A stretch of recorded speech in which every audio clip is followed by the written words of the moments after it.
Whoa, and we're back. Sorry for the tardiness, folks. We just had a little technical drama with StreamYard popping up saying, "You're out of space. Pay us money. Pay us money." You know, but we're not going to do that. We just keep creating accounts. We're like Chandler Halderson over here. Anyway, welcome back, folks. Looking strong in the chat already. Good to see so many of you here. Well done. Welcome. What are we doing tonight, guys? Well, we're continuing last night's footage, essentially. I'm glad that we didn't go on to Jeffrey Lacasse's cross-examination because I'd forgotten that it goes on for quite a ways. He's recalled. Wendy's recalled to back up her previous statement that she didn't make that statement to Jeff about hiring. Charlie looked into hiring a hitman a year earlier. So if anyone out there is watching this video, be sure to check out part 1, because we did part 1 yesterday, which started off as Ryan Fitzpatrick and Stephen Webster, Dan Markel's former lawyer from a couple of months before he died. Where can you check that out? Well, you can check that out right here on our channel page. Yeah. So there's the video we're watching now. Another Witness. That's the one. That's the one with the beginning of Jeffrey Lacasse's direct examination by Georgia Kappelman. And if you go to the live tab, you'll see all of our content. Donna Sue. Everyone should watch Donna Sue because that's a really popular video. Everyone loved it. It's awesome. It's fantastic. But you know what? All our videos are great. Just look how many there are, guys. Anyway, enough of the plug, True Crime Metrics. Back to business, True Crime Metrics. Where is our new tab? Cross-examination of Jeffrey Lacasse. Okay, we're going to full screen that puppy. Hello, Rabbit, Keith, Leah, Udi, Neety. How you doing? Sin M. Good to see you. Catching alive for once. Neverly, darling. Hi. Mrs. D, resident from New Mexico. We got to talk, Mrs. D. I want to know more about the Alec Baldwin trial. Maybe you want to come on the show and you can tell us all about it here. I don't know. But yeah, maybe we'll talk later. Okay, let's just get into the video, guys. Charlie Adelson cross. So there's just been a load of drama in the courtroom with a motion in limine. It's been resolved. Jeff had to go out. The jury had to go out while the lawyers discuss. And now Jeff is coming back in. And Georgia's going to wind up her direct examination, which I believe is no further questions. And then it's straight on to Daniel Rashbaum's cross-examination. But just keep your eye, guys, on Daniel Rashbaum's stationery, because I was trying to work out where he gets his stationery. I bet when this guy buys like a book of notepaper, it's like $45, you know, made from papyrus from Egypt or something. You know, he just looks like a guy that goes for the fanciest stuff that he, you know, and spends all of his clients' money. You know, all of that's going straight on the Adelson bill, right? Expenses. Yes, I need my papyrus notepaper. And I want one of those pens that is made from the feather of a peacock. A quill. I want a quill. For ink, he only uses the blubber of a beluga whale.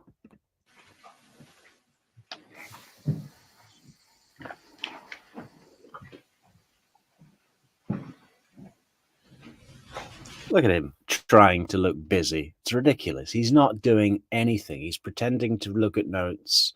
And whose benefit is it for? I think it's for Charlie's. Yeah, this guy knows what he's doing. He's worth every penny. We should hire him for my mother's trial.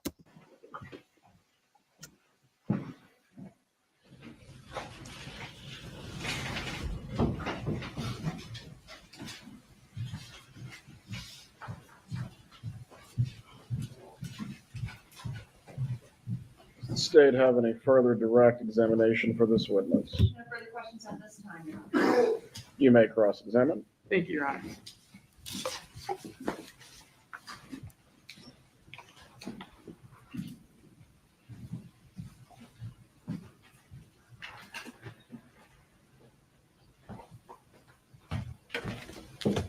Professor Lacasse, good morning. Good morning.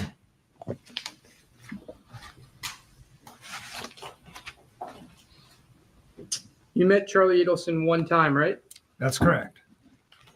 It was a trip that you and Wendy took down to South Florida for a day after a spring break with the kids that she taught. Yeah, we were in Immokalee, and then we went over to Miami, or to Fort Lauderdale and Miami just for the 11th. That's right. And you had dinner, you said you had dinner on March 11th, 2014 at a place called Yardbird. That's correct. You recall Charlie was in his scrubs? Don't recall that, but it wouldn't surprise me. And Catherine McBanawa was at that dinner, right? She was. And I think you said that she was bringing up stuff about her ex, right? Not a lot, just a little bit, but she did bring that up, and I recalled it. Is it fair to say that she was pushing for information at that dinner? From who? From Miss Adelson? I don't recall that. Well, was she trying to get Miss Adelson to talk about her ex-husband? I don't recall that. Do you recall there being a lot of discussion at the dinner about Professor Markel? Don't recall a lot. It always came up for a minute. It came up in the context of Wendy Adelson's book. Most of it was Charlie talking. You recall Katie asking questions about how the divorce was going, how he was treating her, where he was. You don't recall any of that happening at the dinner? I do not recall any of that. The only thing you recall is her saying something about her ex-husband. That's what stuck out. We've had previous legal proceedings where I also could not, I can't. It's a dinner 9 years ago. I don't remember a lot of detail of it. And it wasn't long either. It was just an hour. Isn't it likely that she was talking about her ex-husband and her problems because there was talk about exes? I mean, that's pure speculation on my part. I don't recall. I do recall some other things we spoke about, but I don't know if I'm allowed to talk about them or not. They involve your client. They were, so I'm in my head trying to figure out how much space was there for other stuff. As I previously testified, most of it was Charlie telling us stories, kind of. But Katie was clearly wanting to bring up the topic, as you said, about her family situation, correct? Yeah, but I'm talking about 2 or 3 sentences here. I only recalled that in retrospect because there was a murder, and I thought, oh, geez. And it was important enough for Ms. Kappelman to ask you about that, right? Okay, yeah. Right? So you remember. You know, this idea that Katie is at this dinner planting seeds, you know, setting everyone up. You know, she was probably sat there pretty timid. You know, she's with a professor, a dentist, and a lawyer. I mean, she's a ghetto girl. She's in the high society. She's at Yardbirds, or Yardbird. Some people call it Yardbirds. What is it? Let's check it out. Oh, well, I'll do that in the background, guys. Don't you worry. Remember her talking about her family situation. Right? Yeah, and I also remember Charlie talking about a party he had recently attended. There's a few other random things. Fair enough. I didn't ask, with all due respect, I didn't ask you that. Okay. Let's just stick with the family situation. Okay. So Catherine McBanawa was talking about her family situation, correct?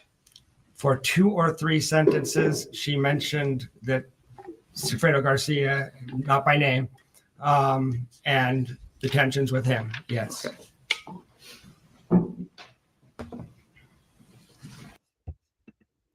So there it is, guys. That's Yardbird.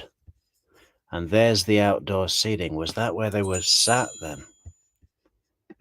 Amazing. So cool. Or is it down here? Oh no, that's another business. How South Beach is this? So where was Sigfredo Garcia and Luis sitting in the pickup truck? I guess they had to be able to see here, right? So they must have been just over here on 16th. Or maybe over here. No, definitely here, right? That's where they were.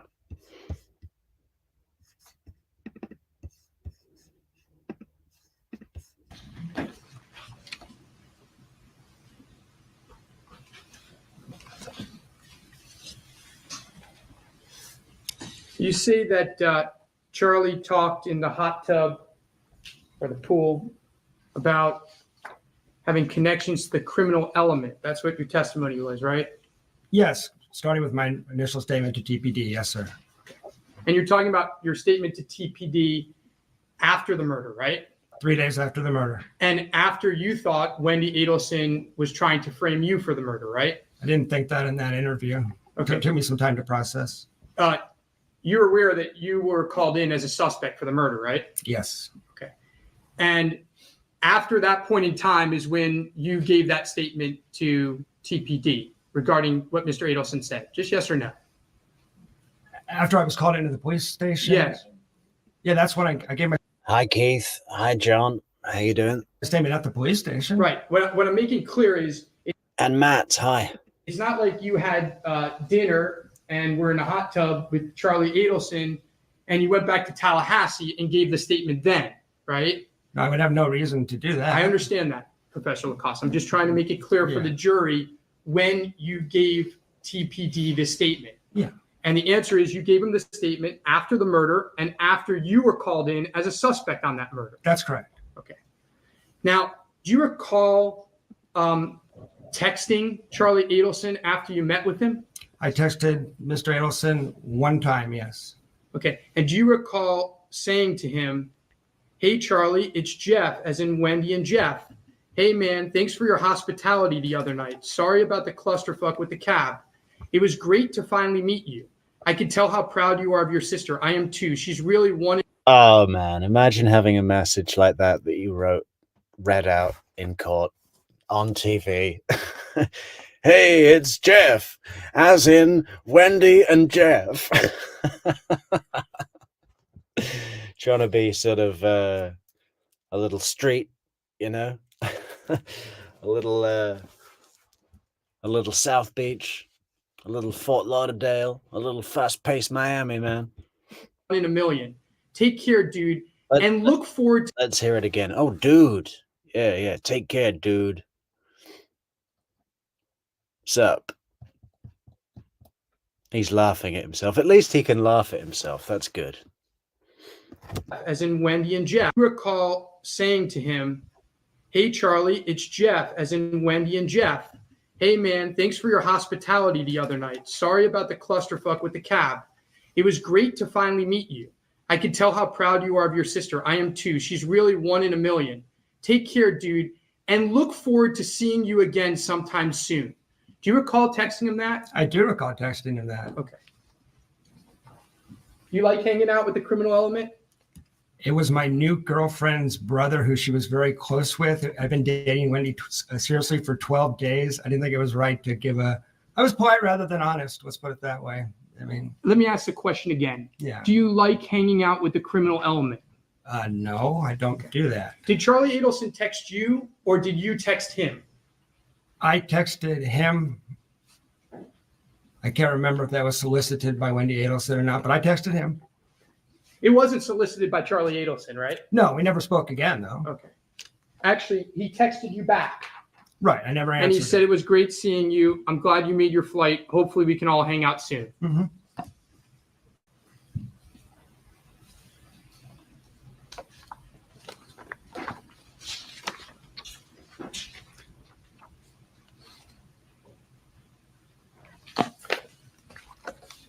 Now, you testified that Actually, I've picked up one of Rashbaum's quotes that I use now in my daily life. You know, when he says, "Did you call the police?" You know, if anyone ever says something to you that you want to dispute, you just turn to them and say, "Did you call the police?" And they look at you like, what is going on? Wendi was a wreck. Hold on 1 second, sorry. One moment, Your Honor. I've lost my place. So,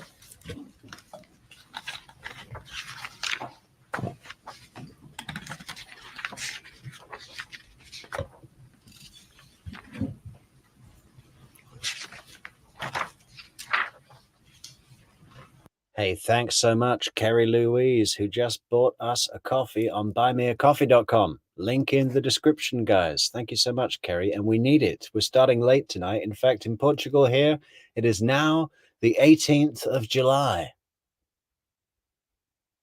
Little premature for you guys over yonder, but yeah, coming up to 10-year anniversary, Dan Markel death. And I was lying down earlier thinking, wow, 10 years ago today, Dan Markel lay down and went to sleep for the last time. How weird is that? Isn't it weird how he could have never known how many people would know his name, feel touched by his time on this earth? We've got people like Stephen Webster coming in saying what a great guy. I watched the Stephen Webster testimony again today, guys, and it was almost like he's a little bit in love with him, with Professor Markel. And why not? He dealt with that whole situation really well, with honor. And you know what we're going to be doing soon, guys? Maybe tomorrow for the 10-year anniversary, is listening to Phil Markel's, well, I guess you call it a victim impact statement.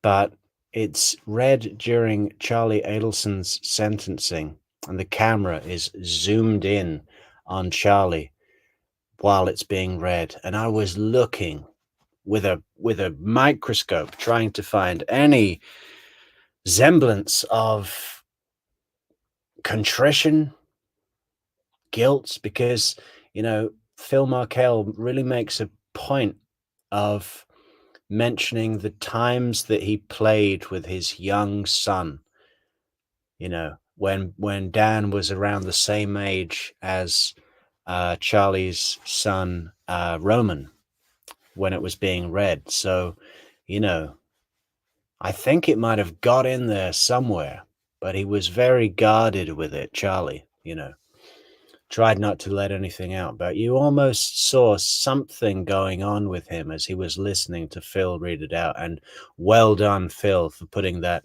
beautiful, it almost read like a eulogy. We're going to be listening to that tomorrow, guys, on the Dan Markel 10-year special.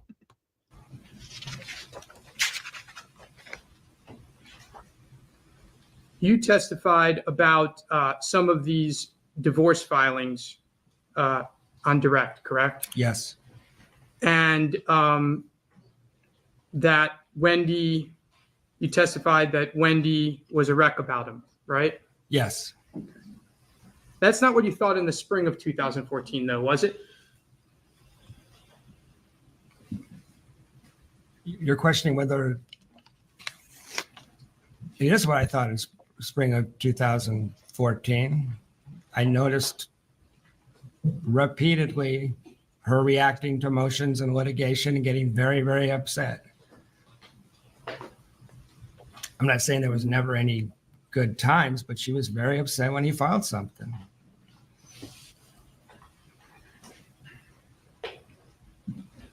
Someone just asked, sorry, I can't remember who it was, but why is Jeff so fidgety? Well, I think that's his baseline. Look back at the interview with General Isom. He's all over the place. He's jumping around. He talks a million miles an hour. And General Isom even says, oh, it was Leah. There you go. General Isom even says, you're talking a little fast for me. And Jeff says, I know, I do that. I talk really fast and I move around. But I think there's also a lot of pressure on Jeff here, more than Sigfredo's trial and Katie's trials, because this is the first Adelson on trial, guys. So if Charlie if Charlie had gotten off the charges with this, would they have arrested Donna? Would they have been able to arrest Wendy? I guess they would, but it would have changed the energy of it a bit, huh? It would have given them a lot more grounds for a defense later on. So I think there was, and Jeff knows he's a key witness. Jeff knows that Rashbaum knows he's a key witness. So he knows that Rashbaum's going to be hitting him hard. I think he was just really kind of feeling the pressure. Not that he was nervous about, I think he was a little nervous that he might get tripped up by clever Daniel Rashbaum, but no such luck, Dan. Sorry.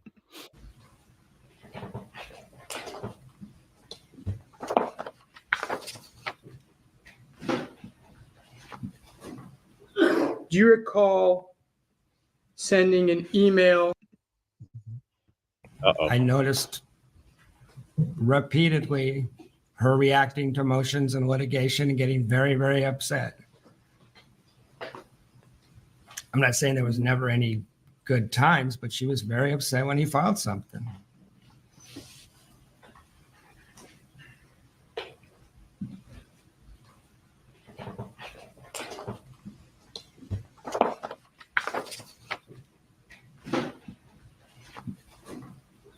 Do you recall sending an email to Wendy Adelson in March 27th of 2014, where you tell her that she's adapting really well to unpleasant circumstances and that she needs to give herself more credit?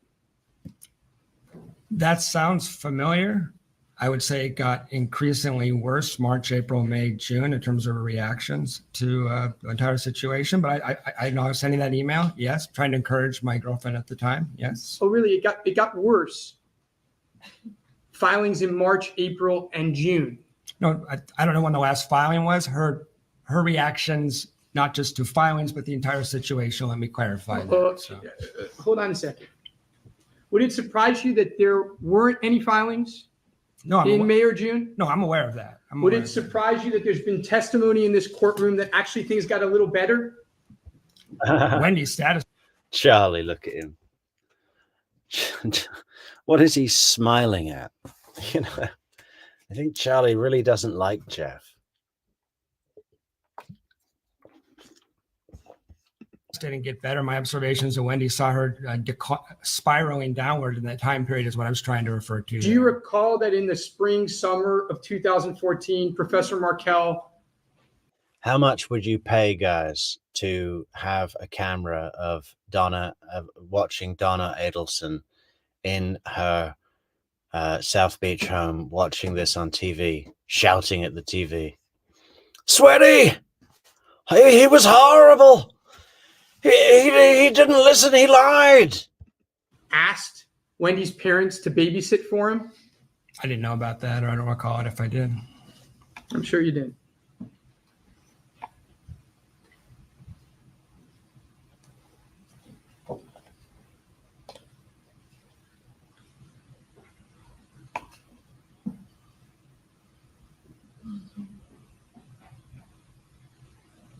Now, do you recall telling law enforcement that your impression was that Professor Markel's filing was going to fail? Yes, I was repeating things I'd heard from Wendy Adelson. So most of that content, that was, Sir, I'm just asking you for yes or no questions. Okay. Let me follow up of where you get that information from. Okay. I know you have an agenda. Yes, I told police that. Yes. Okay. So you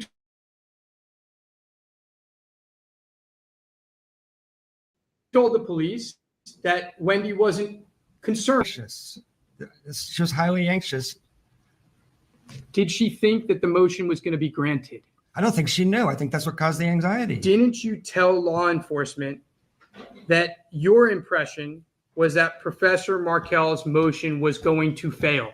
I did tell law enforcement that, yeah. Hey, Tiffany Nicole says, I love that you guys are as obsessed with this case as me. My husband is tired of me talking about it. That's why we're here, Tiffany. That's why I made this channel, because I don't want to talk about anything else. People talk to me about normal stuff in the day, and it's like, what is this? What is this? Where is the justice for Dan Markel? Like, you know, I just get so bored. People talk to me about normal things, and it's like, what is this for? You know? Yeah, you're in the right place, Tiffany. Welcome, welcome. Yes. And didn't you just tell the jury that that impression came from Wendy Adelson? Well, from my interactions with her and partially my own opinion, to clarify. But yes, that's true. Yeah. Yeah. You also told law enforcement that everyone in the legal community agreed with that assessment. I didn't speak to everyone in the legal community. Well, let's read your interview then. Everyone in the legal community. I mean, how is that a literal statement? It's like, you said in your filing that you spoke to every lawyer in the world, Mr. Lacasse. Did you speak to every lawyer in the world? And let's see if it refreshes your recollection.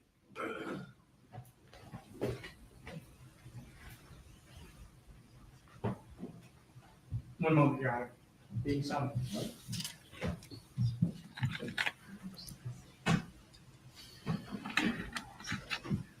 You don't recall being recorded where you said, and I quote, everyone in the legal community agreed with that assessment at 2 o'clock on 7/23/14, interview part 1 at 34:35 in the interview. You don't recall saying that? Can you give me the date in the interview again, please? 7/23/2014, interview part 1 and 3/6/2015. You reiterated it at 34 minutes and 35 seconds into the recording. You don't recall saying that? Vaguely, I do recall saying something like that. I'm a non-lawyer trying to figure out this situation. Getting different messages from different people. I have no further questions right now, Your Honor. A redirect examination. At the time you were in the hot tub with the defendant, did you know that he was a criminal element? I mean, okay, let me rephrase it. Did you know he was conspiring to commit the murder of Dan Markel? I had no idea. All right, and when you were at dinner with he and Catherine McVanowa, did you know that she was conspiring to commit the murder of Dan Markel? Had no idea. So you didn't know when you were in the hot tub that you were hanging out with a criminal element in that regard? No. Nothing further. Because you may step down, you may be recalled at some point. Members of the jury, we're going to take our lunch break at this point. Once again, I'm going to remind you not to discuss the case with each other or anyone else. Do not look at any news coverage or discuss the matter with any friends or family. Enjoy your lunch break. We will get started once again at 1:15. Please report back by 1:10.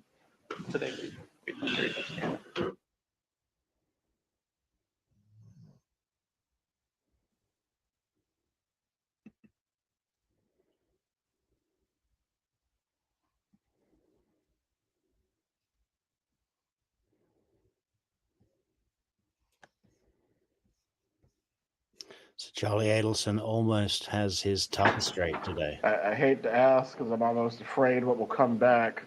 The lawyers have anything to raise before we go on lunch break? I don't know who the witnesses are, but we'll find out. What's that? Go ahead.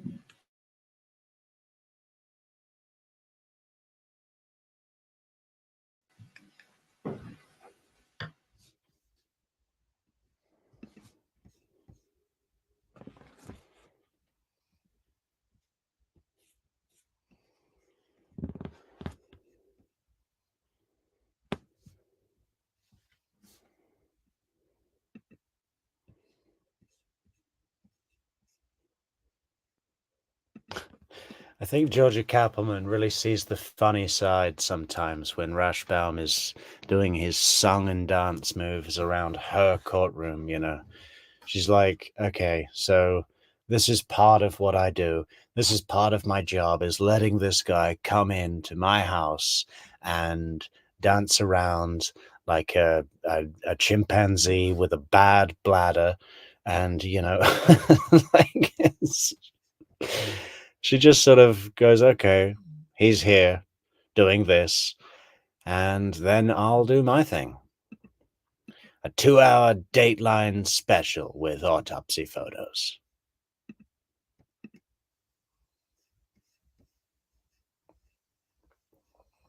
Hey, Leah, do you think if we do a Nicole Kessinger special that we'll get Christina Anderson to come back? Or are we all like persona non grata?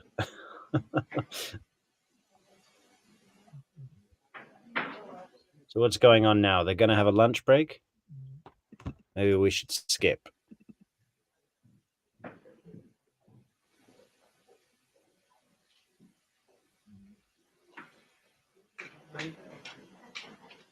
Oh, there's Sorry, Stephen One Webster. second.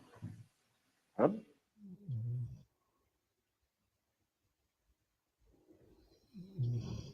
Junam Chinder.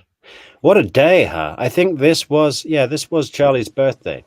And it was a great day for witnesses. We had Wendy, June, Stephen Webster, Jeff Lacasse twice.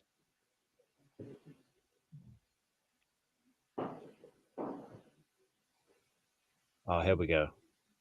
Wendy. Okay, we've already covered the Wendy Adelson recall, but just to put Jeff's recall into context, guys, we're going to watch it again. It's only brief.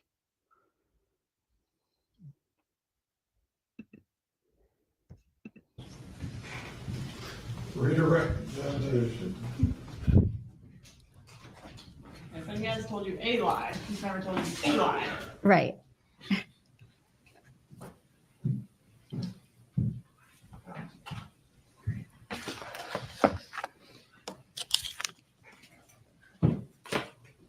So the defense was trying to get you to move the time period of when Charlie was acting crazy and angry to when the news articles were being published.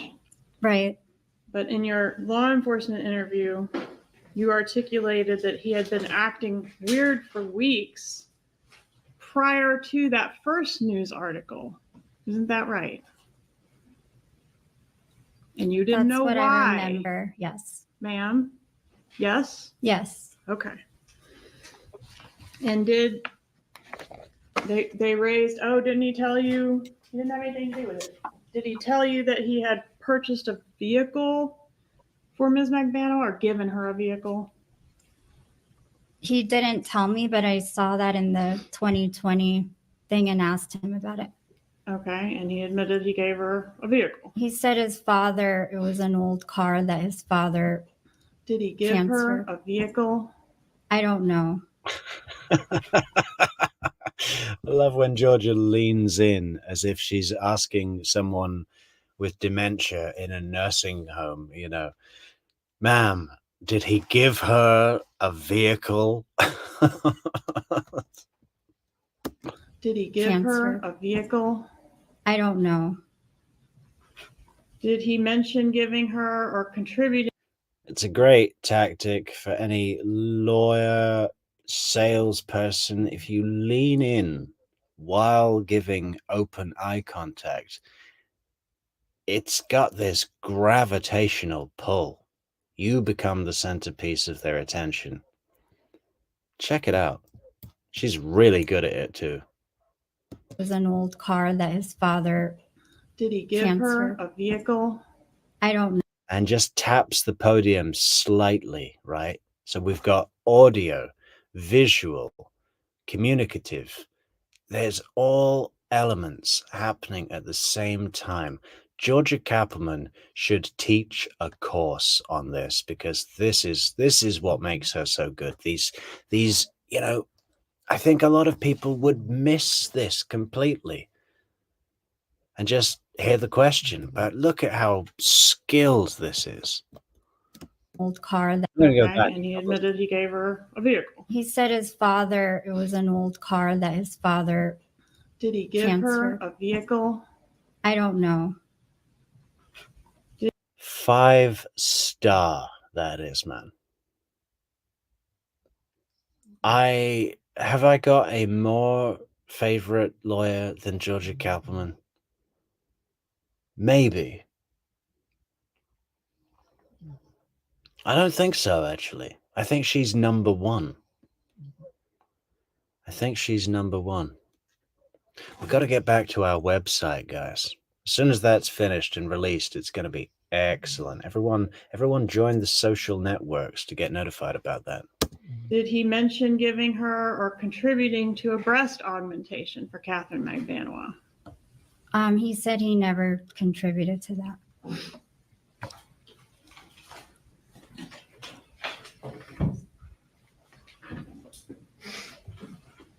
If you'll look at tab 1 of the binder in front of you, the trial on May 23rd, 2022 should be your first tab.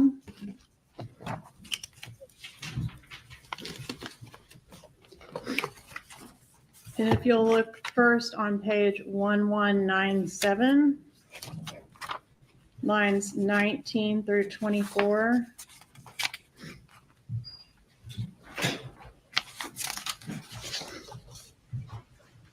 Are you with me?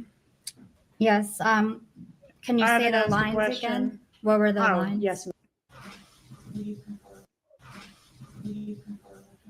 State calls Wendy Adelson.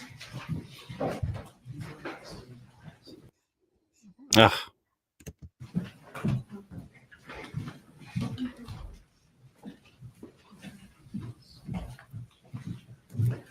It's such a funny, touching moment, isn't it, when June smiles at him?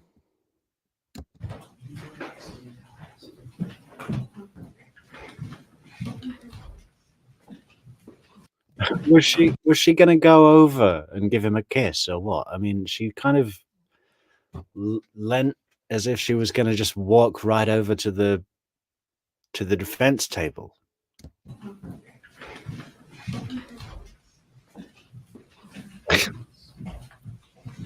Oh, bless her. Hey, Kim Casimiri, thank you so much for the super sticker. We love you, Kim. Yeah, link in the description, guys, to buymeacoffee.com if you want to support the channel. And all there's super stickers, super thanks, super like, all the stuff on the YouTubes.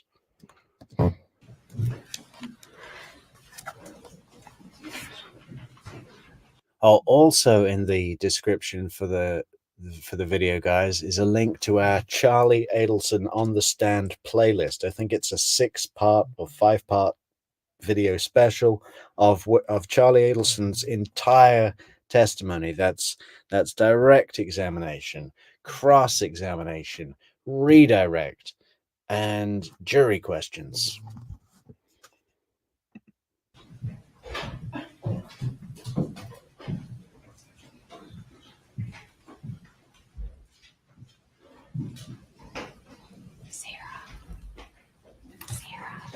Here comes Wendy right after someone that was hotter than her.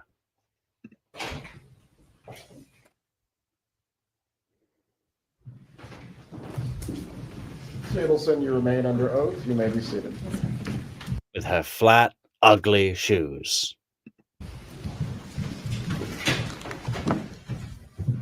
Ms. Adelson, we've got 2 points we need clarification on from you. When we talked about your relationship with Jeffrey Lacasse, we talked about a occasion on July 13th, 2014. It would have been the Sunday before the murder. And on that occasion, did you at your residence that evening, in the context of discussing the relocation issue with involving you and your children moving to South Florida, did you say that Charlie, your brother, this defendant, had explored all options to resolve the problem, including hiring a hitman, and it would cost either $15,000 or $50,000? No, And did you have a conversation with Jeffrey Lacasse at your residence that night where you said you wanted to share something in confidence with him? no, Did you ever say that your brother had seriously hired a hitman where you weren't repeating the joke? You No. were serious. All right. And second point for clarification involves that dinner where you got sick at the dinner table. You recall which evening I'm speaking of? I do. This would have been about 2 weeks to a month after the homicide, I believe. Okay. And on that occasion, did you ever tell Jeffrey Lacasse that Charlie had referred to the dinner as a celebration dinner? No, Did you ever tell Jeffrey Lacasse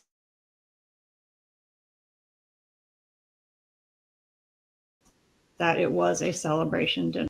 Yeah, Matt Tailmina says, how about a show on Taylor's Business? She dismembered her boyfriend and forgot his head in his mom's basement. Interesting interview. Yeah, maybe. Personally, the case interests me less because it's just a crazy meth head, you know. It's interesting for sure and gruesome. That's a bit disturbing. I much prefer the cases with elaborate deception, manipulation situations like this. You know, yeah, we do have a long list. We'll put it on the list, but I don't know when we'll get to it. Probably not before Donna's trial. We got a full caseload right now, Matt. But thanks for the suggestion. And hi, Clarissa. How you doing?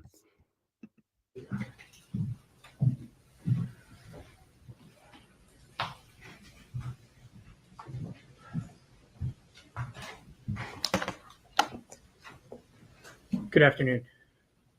During your interrogation, do you recall Jeffrey Lacasse's name coming up? yes, And do you recall that it was Jane McPherson who brought up his name, not you? yes, correct. And do you recall as a result? Yeah. Jane, who could have done this? And are they going to come after my kids? Or me? Who's next? Is Jeff this much of a lunatic? Oh, I didn't even think about Jeff. That was so badly acted. And it's like, Wendy, the entire world knows that you went down to Gainesville with Jeff, laid some breadcrumbs so he'd go through your phone and have a difficult, harsh conversation with you, which you would later label him as flying into a rage. And the whole world knows that you went for a walk with Jane to really lay on the jealous Jeff line in preparation for having her brought in at your request to the interrogation room. And then that wasn't enough, Wendy. When she got there, it would have been perfect for Wendy if Jane had come in and the first thing she said, "Oh my God, was this Jeff?" That would have been ideal. But she didn't do that. Wendy had to nudge it out of her, and blatantly, right? Jane, who could have done this? Who's next, Jane? Wendy, everybody knows what happened. Result of his name being brought up, he was considered a suspect. Yes, And you recall that Detective Isom asked you a lot of questions about him. yes, And he asked And you, following that, later on in the same interview, go and check out our fantastic Wendy Talks to Isom series, guys. Here it is. Look, it's a 4-part special. There it is. 1, 2, 3, 4 parts. 6 hours. Well, a lot more. This is like what, 3, 7, 10, 13 hours of content. Who's got a busy weekend planned, huh? Everybody. That's who. Yeah, Wendy starts going to the victim advocate. Wow, Jeff sounds really crazy when I talk to him about like this, when I talk about him like this. And the victim advocate's like, I don't think so.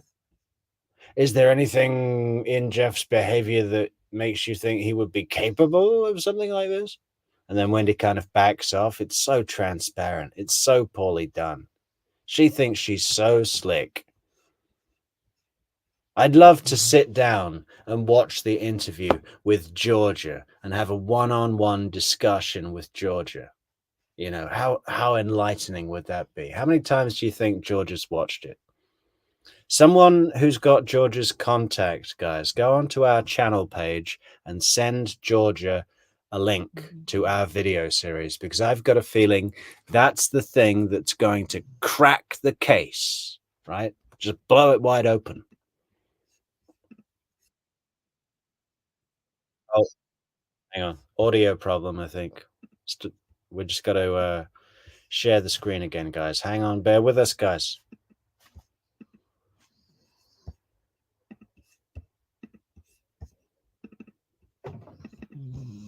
His travel schedule. Yes. And he asked you for his information so that he could speak with him, correct? Correct. But you didn't bring up his name, right? No, You didn't try to frame Jeffrey Lacasse for any murder, right? absolutely not. In fact, Jane McPherson was the one who brought up his name, correct? She was. I have no further question. Please approach.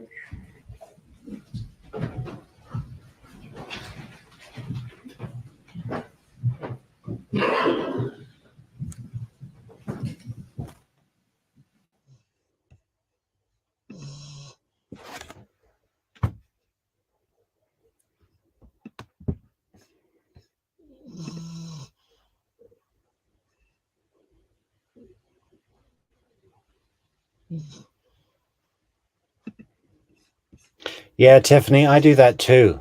You know, I go to sleep listening to Georgia Kaplan. If I wake up at 3 a.m. and the stream's finished, I'll just restart it. It's sickening. Yeah. Maybe I should really see somebody. Get medicated.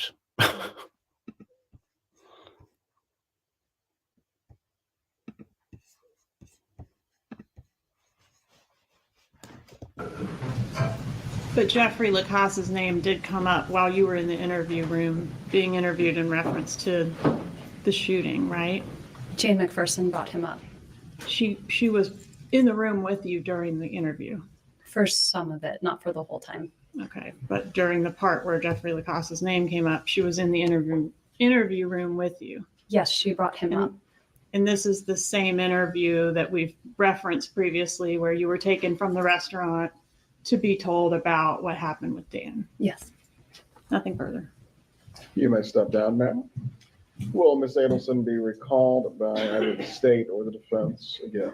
Certainly hope not, Your Honor. You remain under subpoena.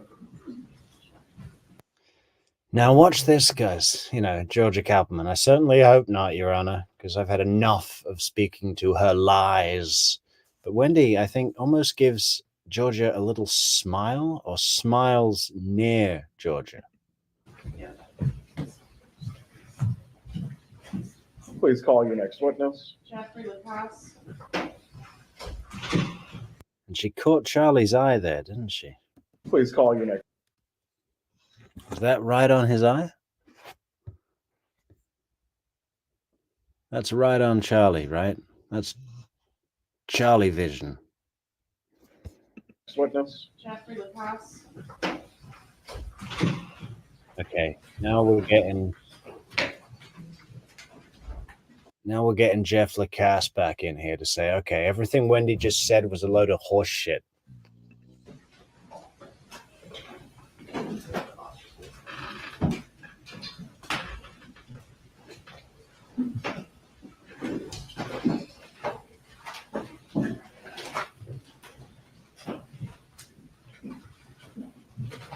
Hey, Vida, Is that an African grey in your picture? Welcome, Vida. I don't know if I've seen you before. Are you new, Vida? Welcome to the show.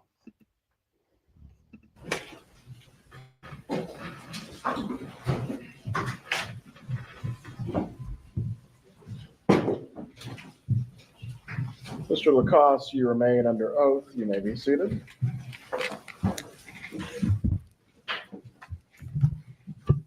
Hey, Mrs. D, linguistics, what does that mean? June is still so sprung. What does that mean, sprung, when someone is sprung? Like fresh? Like a green leaf?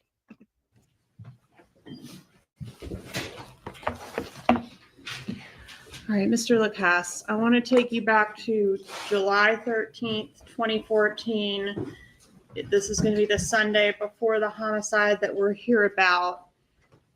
Did you see Wendy Adelson that evening at her residence here in Tallahassee? Yes, after we returned from dinner and a movie, we went back to her residence. Yes, ma'am. All right. And at some point that evening, did the issue of the relocation battle that was going on back in the summer of 2013 come up? It did. And is that the issue we've already touched on, which has to do with her wanting to move to South Florida with the children and filing a petition to do so in the courts? That's right. And by extension, the issue of being stuck in Tallahassee. Okay. And while discussing that, Yeah, I'm stuck in Tallahassee. And when she gets arrested and brought back to Leon County, she's going to be stuck in jail in Tallahassee. Isn't that ironic, guys? The whole reason for the murder was to get out of Tallahassee, and one by one, they're all brought back to face justice, right? And I know they get shipped off to South Dakota. And where's Katie? She's still in Florida, right? And Sigfredo. Or has Sigfredo been moved as well? And Luis Rivera's being moved all the time, isn't he? He's in like Arizona and blah, blah, blah. Rabbit says, Wendy's hair is so gross. The woman can't even fix her hair. String him up. Please, somebody help her. Yeah, I think Wendy thinks that L'Oreal are going to contact her and ask her to be the new product girl, right? Not going to happen. that issue, did Ms. Adelson make some statements to you about her brother Charlie? She did. And what were those statements? She asked to speak to me confidentially in a very serious tone of voice, told me that Charlie had investigated. Hey, Addie Zanone. So good to see you. Always good to see you. Investigated all possible options to take care of the problem of Danny Markel, including hiring a hitman, which would cost about $15,000.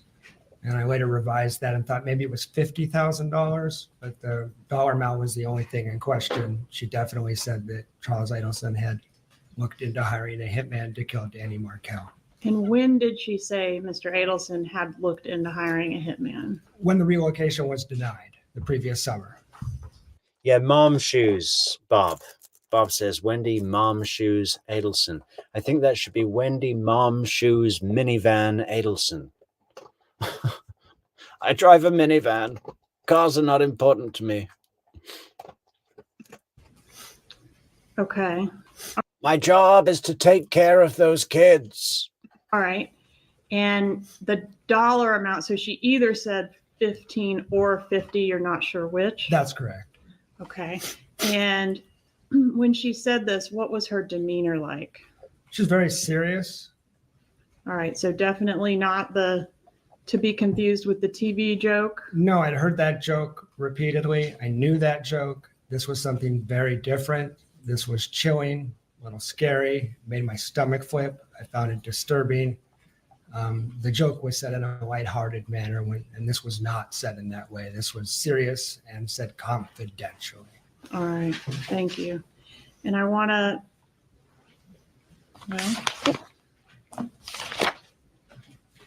okay, I think we should go from there to the next day, which is going to be July 14th, 2014, the Monday before the murder. Yes, ma'am. Did you see Wendy Adelson on that day? Yeah, I can't remember if I contacted her, if she contacted me, but she was excited to see me. And I wasn't so sure about that because the night before we'd had an awkward conversation at the conclusion of that night.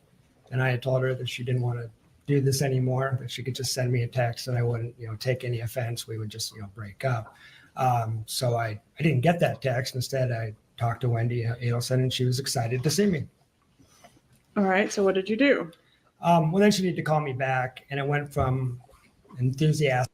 Hey, Rabbit, can you explain this a little better? Rabbit says, if the hit would have looked anything like a random crime or road rage, they might have gotten away with it. The focus on Wendy's fear to excuse her leaving was a huge mistake. What do you mean, the focus on Wendy's fear to excuse her leaving? Who's focusing on Wendy's fear, and where is she leaving? Her enthusiasm about seeing me to let's just meet at yoga tonight, go in separate cars. So there was a real shift in about 30 minutes. Did you go to yoga? We did. We went to yoga. All right. And after yoga, was there a discussion about your relationship and the status of your relationship? Yeah, a very brief one. I mean, yoga's not a great place. Yeah, Wendy's like, let's do something. Let's do something. You come over and we'll do something good. We'll do something fun. A date. And then he gets there and she's like, yeah, let's go to a place where we won't be able to talk because you can't talk in a yoga class. And let's take separate cars. I mean, why bother? If that was me, I'd have just said, okay, see you later. Or, if I really needed to do some yoga, I'm going to go and do some yoga in the park alone without you freak, long neck, mom shoes, minivan, witch woman. Place to talk, obviously. So while we were sitting there, she seemed very cold. And I kind of got the feeling that it was over, that this was it. So as we walked to the car, I tried to talk to her about the relationship, and that didn't go well. And so I just kind of put up my hands and walked away, feeling sad that this was it. All right. And as you walked away, was that the end, or was there more conversation after you began to walk away? She called out to me, and I walked back towards her. And she was deeply curious. Well, let me back up slightly. During that conversation, she didn't have any interest in spending any time with me for the rest of the week. So it kind of confirmed, this is over. Mm-hmm. But then when she called me back, she had a series of detailed questions about what I would be doing on Friday. And Friday is going to be July 18th, right? Yes. And that's the Absolutely, Matilda. We'll be looking at the sidebars. That's really interesting. I don't think I've ever heard audible sidebars. Did I say sound bars? We're having our sound bars play the sidebars, okay? Coming up real soon. Maybe not tomorrow, because tomorrow is the 18th. We've got to do a Dan Markel special. Everyone make sure you're subscribed to that. The 10-year anniversary special. I don't know what we're going to be doing. It's probably not going to be much, but we're going to have to focus something around Dan. I was going to say birthday. Then that's not good taste, is it? But it's a point in time. It's 10 years that this case has been going on. It's a sad day, but it's the day where all of this really started. date of the homicide. That's exactly right. What we're in. But yeah, maybe on the weekend we'll get to the sidebars from Mentor Lawyer's channel. God bless him for posting those. They're really good. I've not listened to them all the way through yet, but a few.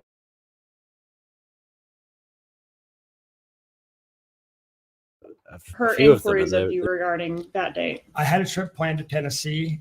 She was aware that I was planning to leave about 11 a.m. On Friday. I need to get to Atlanta for an early dinner, so with traffic, she knew I was departing at 11. And at the yoga studio in the parking lot, she had asked if I was still going. If I didn't go, why not? What route I would be taking. A lot of a bizarre amount of interest in that trip that didn't make sense to me at the time, given that she didn't want to spend time with me. And how does it make sense to you now? Well, if I had left on my trip at the scheduled time that she had known about for quite a while, I would have driven pretty close to Dan Markel's house about the same time as at the murder, in a similar looking car to the suspect vehicle. What type of vehicle did you drive? I drove a 2004 Nissan Sentra that was silver metallic gray color.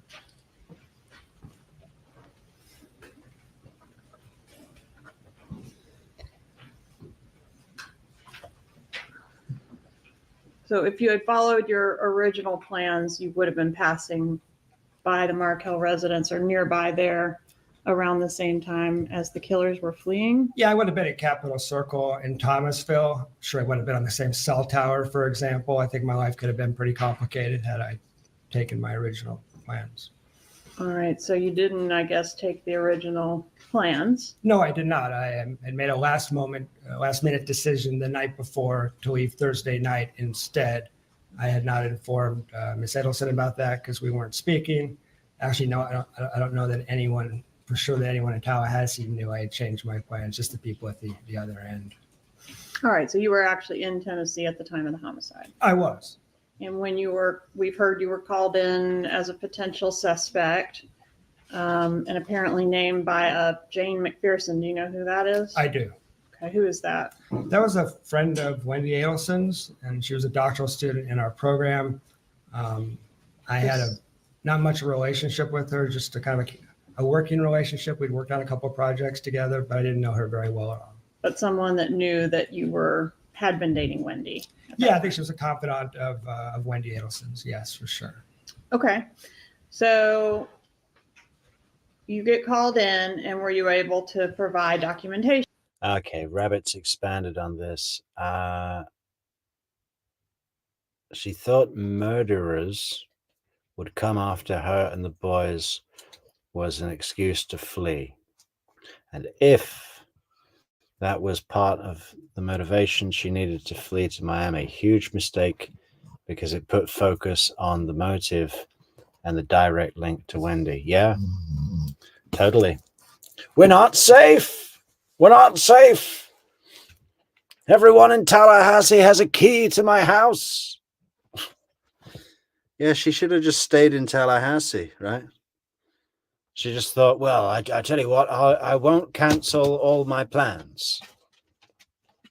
To show that you were in Tennessee and not in Tallahassee. Yeah, I was excluded fairly quickly because the investigators found Kmart surveillance footage of me at a Kmart in Tennessee using my credit card with my cell phone showing me there shortly after the murder. So it was impossible that I was the shooter. All right. And then was there also some similar type coincidences around the time of the trip that the killers made in June? Yes. On June 6th, I had a business trip to get. What's the deal with Jeffrey? What's your deal with Jeffrey? It's weird. Makes me not want to listen to you. I love Jeffrey. What deal with Jeffrey? What are you talking about? He's a key witness and he's probably the most, what is the word? Reliable witness? What is the word?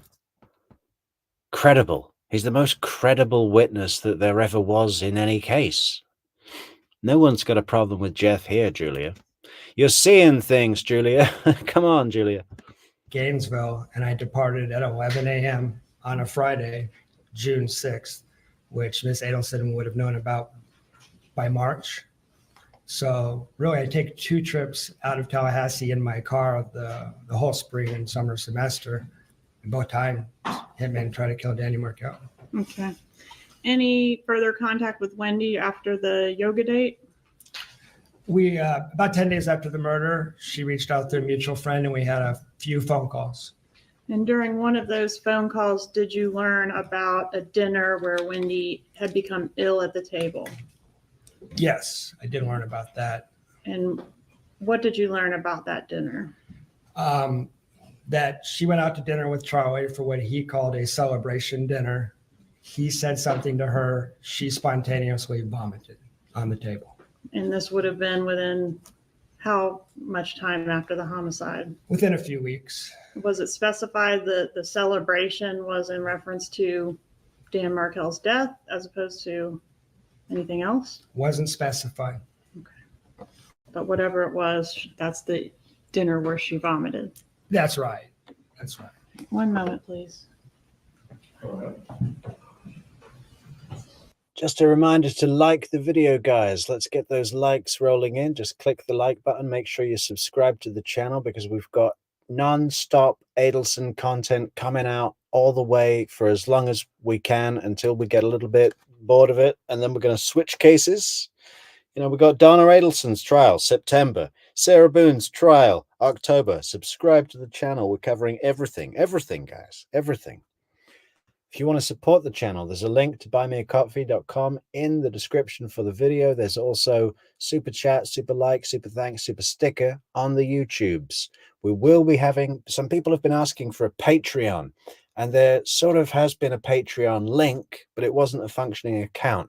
I've spoken to Patreon. They've deleted the account, and because I asked them to, and it's going to take a couple of weeks.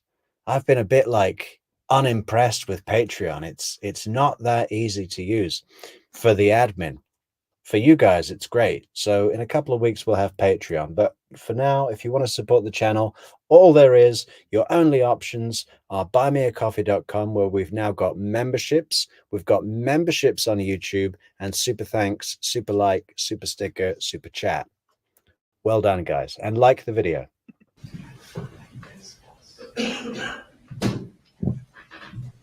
No further questions. Cross-examination. Oh, I think this is where Daniel Rashbaum kicks up the heat a bit on Jeff Lacasse. He goes even redder. He goes about 15 shades.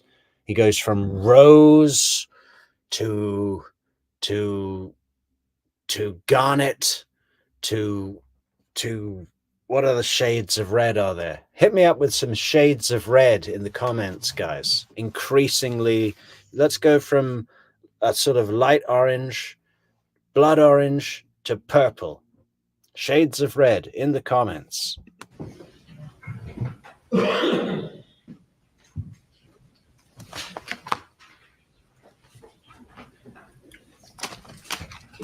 Let's shift gears a teeny bit. Okay.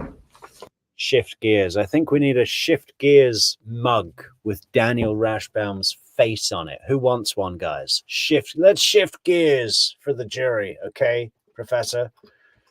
Shifting gears, okay? I just imagine him, you know, those like on a digger, like on a backhoe or something, when the gears are like these really long poles that you have to move back and forth with each arm. You know, I just imagine Daniel Rashbaum like pushing them back and forth when he says, let's shift gears now, okay? He says it all the time. Hey, thank you so much for the super something, Clarissa H. I think that's a super chat, right? Thank you so much. That's very generous of you, Clarissa. When you and Miss Adelson were dating, there were occasions when she would drive, right? Yes. Did she have a good sense of direction? I don't know. You're aware that when she was married to, she lived in Professor Markel, she lived on the house on Trescott, right? Yes. And when you were dating Wendy, would she often use Trescott as a shortcut to get from one place to another?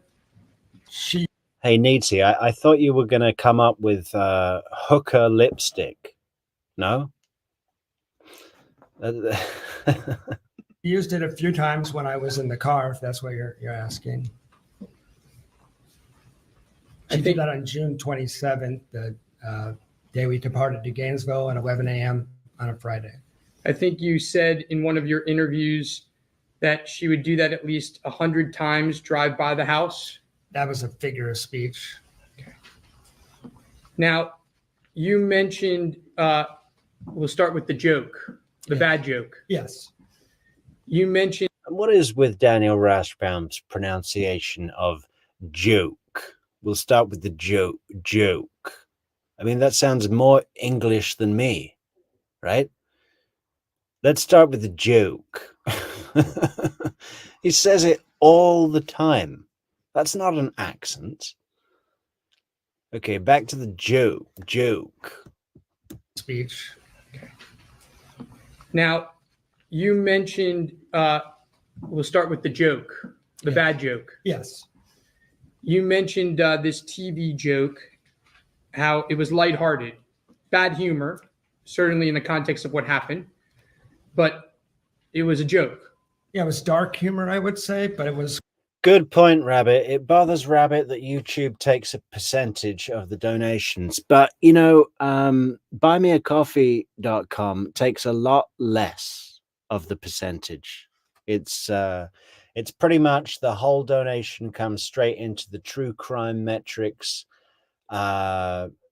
account, you know, to help the channel grow.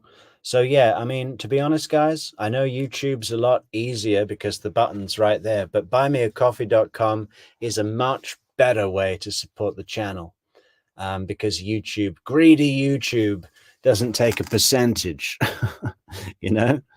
But either way is good, you know. It all adds up. It all adds up. But good point, Rabbit. I haven't really raised that yet. But yeah, buymeacoffee.com does take a lot less of the percentage. I think it's like, it's a lot less what they keep for themselves. Greedy YouTube.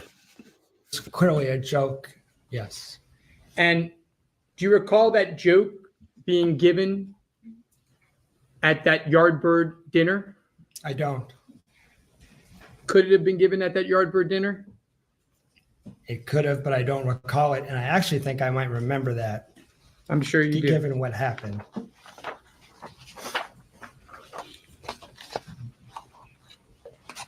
I think one thing that has been established is you believe that Wendy Adelson tried to frame you for Professor Markel's murder, right? I'm suspicious that there was an effort made in that way, yes. And so that has affected your viewpoint, correct? Sure. Well, let's talk about your viewpoint. And we have to go a little bit back and repeat a couple things to put it in context. So you meet with Charlie Adelson. He tells you that he's in the he's friends with people in the criminal element. You say thanks for a great meeting, correct? Send him a nice text. The next day I sent him a text. That's an interesting point, Clarissa. Yeah, YouTube super chats and super likes and super stickers probably do help the algorithm as well, right? So it's all good, guys. They're all great ways to support the channel. We did add memberships to buymeacoffee.com today. We'll be expanding on that soon, but you get some goodies and some stuff for the memberships like you do with the memberships on YouTube. And in a couple of weeks, we'll have Patreon back up and running so we can build our community there, start releasing some members only content, and you know, the community is just going to grow. We're going up and up and up, guys. We just crossed 1,100 subscribers today, guys. It was only last week we hit 1,000, 5 days ago. So yeah, we're on a good growth trajectory. Yes. But, you know, the credit goes to all of you guys, especially you diehard fans that are in here every day. Love you all. You don't go to the police. No, I don't go to the police. You then hear that. Did you go to the police? Honestly, guys, everybody starts saying that in your daily lives. Your boss comes in, he says, hey, What happened with that that client? You know, did that client what question could you answer? Did you go to the police? That Charlie's made a joke many times about this TV being cheaper than hiring a hitman. Heard the joke twice. Okay. You don't go to the police. No. Then in June, at a time when Wendy Adelson is breaking up with you, she sits you down and she says, I have to confide the biggest secret in my life. That a year ago, my brother actually looked into hiring a hitman. That's your testimony here today, right? You said in June, sir? In June? I'm sorry, in July. Okay. In July. Can you restate that? I'm sorry. Yeah, I'll do it again. I'm sorry. I'll try to keep it lower this time. In July. Oh, big laugh from the gallery. Look, even mentor lawyers cracking a smile. You see, this is where Rashbaum has his schmooze powers, you know, in fifth gear, in sixth gear, right? It's like, because he knows he's a performing monkey, right? Making this big song and dance with this big dramatic question. Then he fumbles the dates. Then Jeff Lacasse is like, could you restate the question? And Rashbaum's like, yeah, I'll do it again. I'll perform again. I'm a monkey with a miniature cymbal. I'll do it again. Sorry. I'll try to keep it lower this time. In July of 2000. God, he almost took a bow to the gallery there. Look, Phil Markel's not laughing, though. No, no, no. 2014. Yes. About a week before the murder. When you're breaking up with Wendy Adelson, or things are seriously not good, she sits you down and she says, Jeffrey, I've got to confide in you. My brother actually looked into hiring a hitman. That's your testimony here today. No, she didn't sit me down. She said it in passing, and she had a habit of blurting out things that weren't in her own self-interest. But she did do that. She did make that statement. Yes, sir. And it was chilling to you. It was. Unlike the joke, you thought it was real. It was real. Yes. Did you go to the police? I did not. And then you break up. Kind of. She strung me along for another week, as you know. Mostly, yeah, but kind of. Well, the murder happens and you get called in as a suspect of the murder. Right. And you're upset at that point. Yes, I was upset. And you have a first interview with the police. And then you have a second interview with the police. Yes. And during the second interview with the police, you talked solely about Wendy Adelson. Yeah, I think that's right. I felt like I needed to say they needed. That fancy there. Is that her there? Rabbit. Is that her?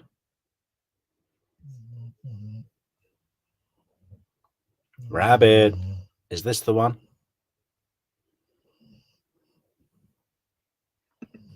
Yeah, I think that's right. I felt like I needed to say they needed to look at Wendy Adelson as well. That was the point of that talk. Yes, sir. That was the point of that talk. Yes. And you even, you don't mention actually Charlie Adelson at all in that second interview. Already. Is anyone in the chat an immigration lawyer? I need to get an Esther to come to Florida. Okay. I don't know how that's going to work. If anyone in the chat is an immigration lawyer, speak to me later. Done so yes, you're correct. So that second interview, you talk just about Wendy Adelson. And in fact, you're so uncomfortable in the interview. You tell the police that. You say, I'm so uncomfortable. And I guess I'll leave the dog in Portugal in a nice hotel take a flight to London, I guess, and then over to the States. But I need to complete the Esther, and I probably need to speak with an immigration lawyer about that. That's where it gets complicated. Damn you and your security. Detective Isom asked you why. Do you recall that? It wasn't a Detective Isom. Okay, I'm sorry. The detective who was interviewing you asked you why. I don't. You have to remind me on that. Well, let me remind you what you Yeah. said. You said, because it's hard for me, because if she would take me back right now, I would go back to her. Yeah, I was still under her spell to some degree. I would say I was fairly pathetic at that point. I would acknowledge that. Yeah. So let me understand this, because I want to make sure I've got it right. I don't want to put words in your mouth. Sure. Wendy Adelson has told you that her brother looked into hiring a hitman sometime in 2013.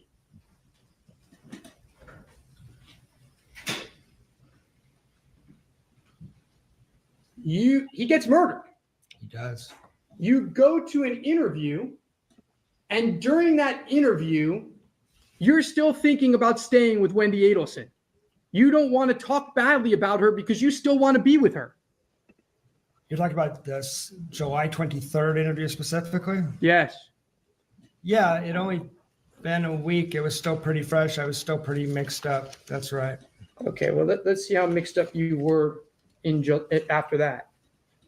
So then you're clearly broken up at that point. We can agree, right? Actually, I would say yes functionally, but I've testified before that Miss Adelson and I had conversations in August where she behaved as if we were still together, and we had a conversation that finally ended it, initiated by me. Now, practically, we were broken up. You never dated. You never went on a date with her again, right? I never saw her again other than our Okay. courtroom, right? Fair enough. Fair enough. Then she tells you, Yeah, that's a good idea, Leah. Metrix, maybe Wendy could help you. She's an immigration lawyer. Maybe I should start making this channel really in favor of Wendy Adelson. But then I'd lose all of you guys. Wendy, I'd like to come to Tallahassee to support you and your family during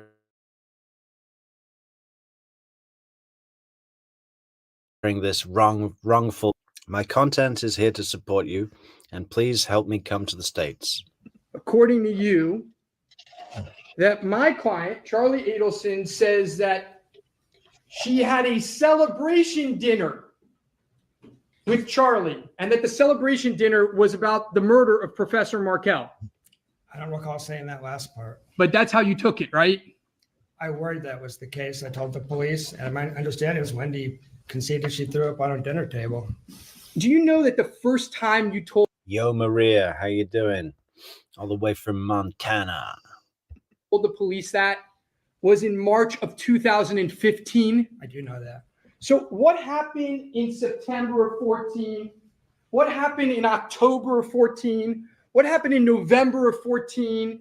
What happened in December of 14, January of 15, February of 15? You still didn't think that was important to tell the police? I'm happy to answer that. I think you deserve an explanation on that. You may have noticed in my March 6, 2015 interview, I come in with notes, big pile of notes. Those notes are written in July of August. They're written pretty quick after the murder. I didn't come in right away, partially because I was scared of your client. I was scared of the repercussions if I went on the record further about my suspicion. So I was reluctant to come back in because I was frankly scared. Oh, I get it. You were scared of him in August of 14, but you weren't scared of him in March of 2015. I decided to man up. I decided it was a homicide and needed to man up. That's the decision I came Right. to. You weren't scared to tell him that my client had actually looked into a hitman a year earlier. That didn't scare you. You could tell him that in July. No, I was. Hold on, sir. Let me ask a question. Fair enough. In July of 2014,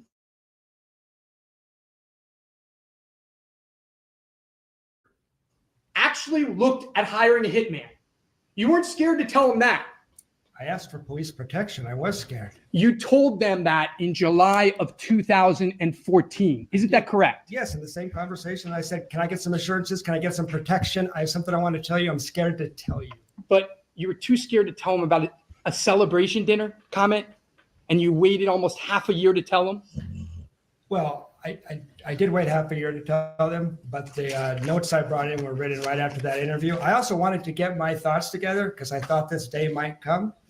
And I wanted, in those first two interviews, there was a lot going on. It was pretty traumatic. So I wanted to collect my thoughts. So that's what I was doing, in addition to being pretty frightened and having to get over that idea. Isn't it true that those comments never happened, and you're upset because you believe that this family tried to frame you for murder? Everything I'm saying is true.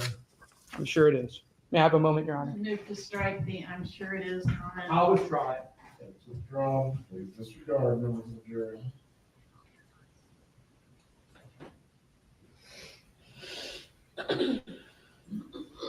I have no further comments for this. Questions?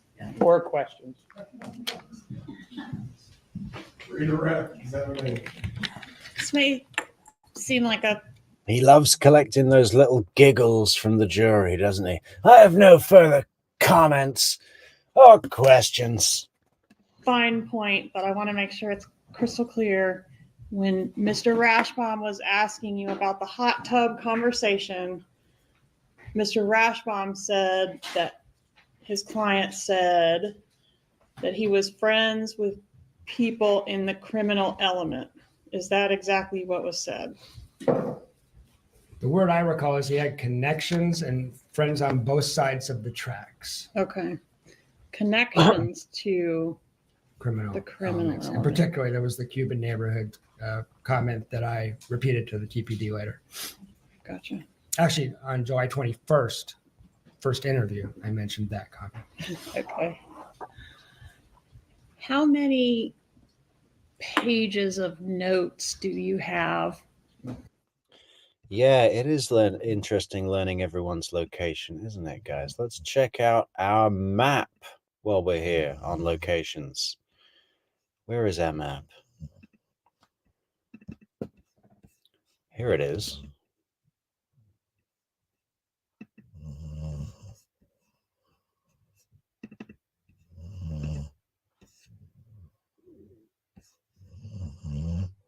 Well, it's just loading up. Okay. Yeah, we've hit a bit of a standstill with the growth. I mean, not that we I think we've grown enough. We don't even need Wyoming anymore. But if anyone is from Idaho, Utah, Wyoming, North Dakota, Iowa, West Virginia, Delaware, Vermont, Rhode Island, or Hawaii, please let us know in the comments, because we need another red state. How many more have we got to go? 1, 2, 3, 4, 5, 6, 7, 8, 9, 10. 40 out of 50. And friggin' Puerto Rico. Not bad, True Crime Metrix people. Not bad at all.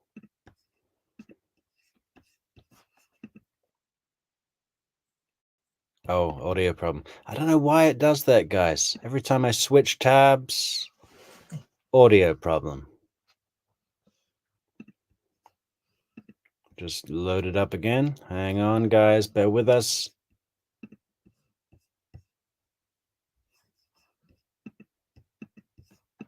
Go. Case. Like right now or over the last 9 years? I mean, kind of over the last 9 years. Yeah.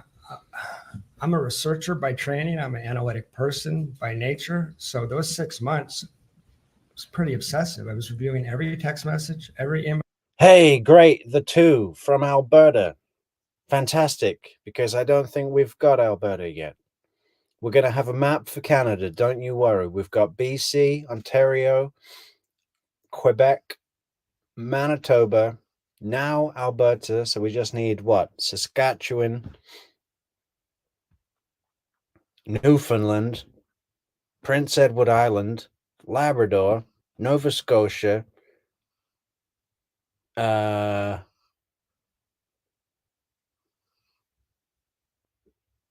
Is that it? You know, are we really going to worry about the Yukon? I don't think so. Just the lower ones and the east ones. That'll do.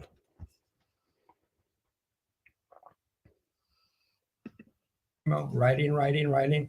I condensed it down. I think if you watch the videotape, you would see me bring Yeah, we have Manitoba. We got Winnipeg. in 3, 4, 5 pages. But I would say I wrote probably 100 pages before I came in to see them the third time. Going through every receipt, Yes. every detail, Yes. partially out of what motivation?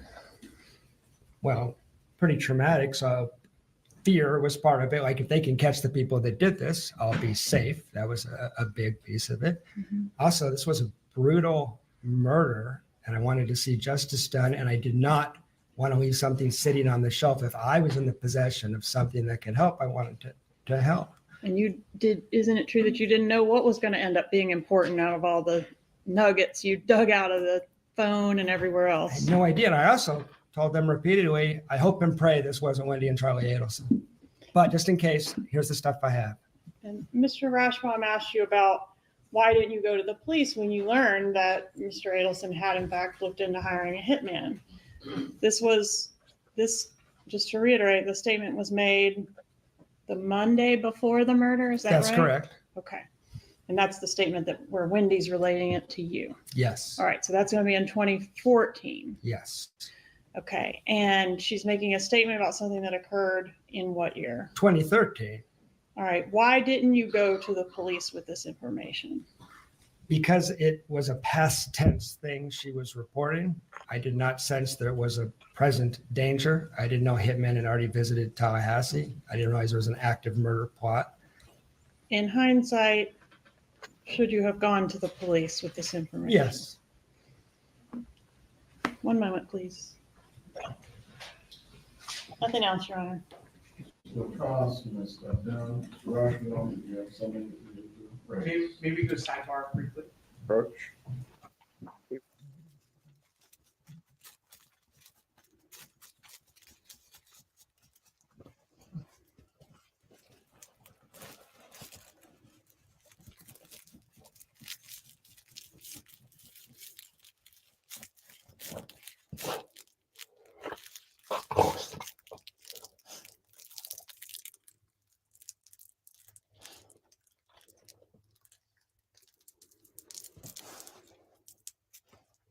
Yeah, thanks, Sin M.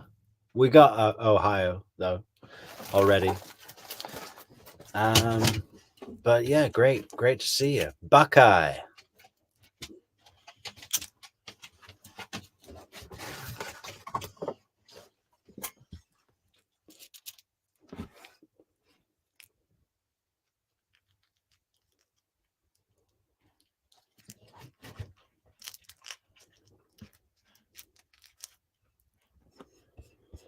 So that's the end, is it, of Jeff Lacasse?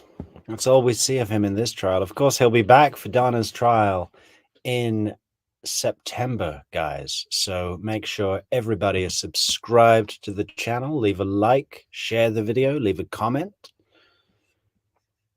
Support the channel. Let's just see him walk off. Jury room.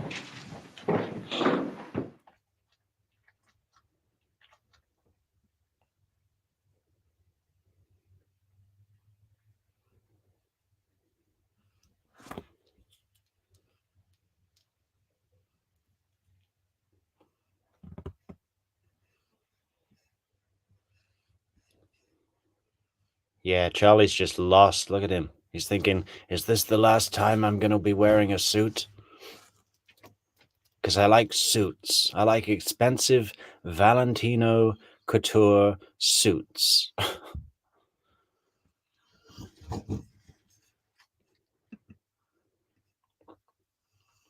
this point, Well, I think what may make sense first, with all respect, is maybe let them just ask him whether he has the notes first and whether they can get them rather than do an inquiry. I don't think the state has done anything wrong.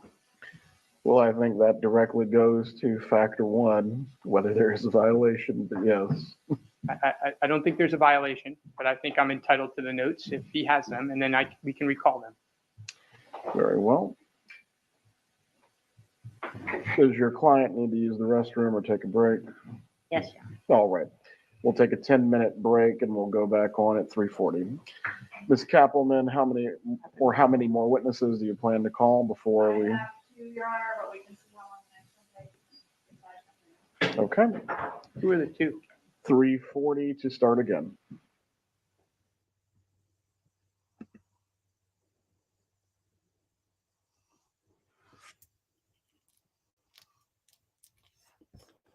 Man, how short can he be? You know, do you think Sarah Dugan is astonishingly tall? You know? No, I think she's probably 5'6", right? Okay, maybe she's got heels on. Daniel Rashbaum must be 5 foot tall, you know, with his balloon animal hands. The Great Seal of the State of Florida. Wow, look at that, huh? What does it mean? Where do they get all these seals for the states? There's a lady with flowers and a palm tree and a schooner coming in. A steam-powered schooner.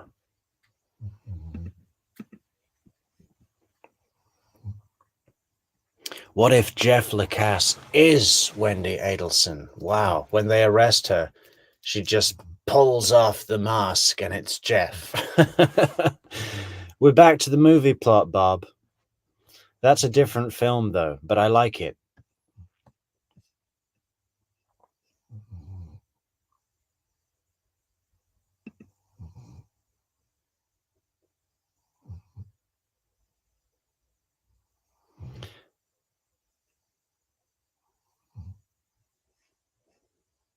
What does that mean, Neverly? No mo.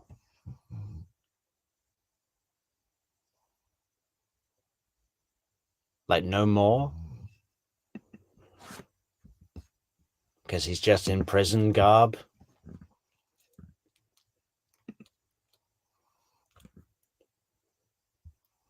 Charlie is 6'2". Well, that's tall. I don't know. I mean, I'm 6'1", and I feel not super tall. That's like high average, I guess.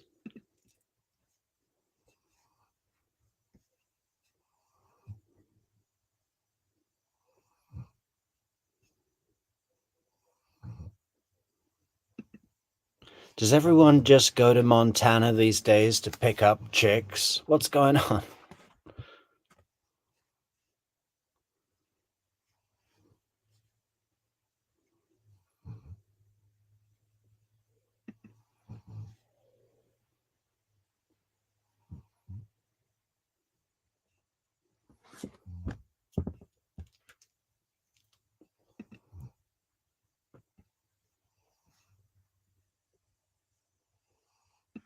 Ah, no more. Valentino Couture, no more.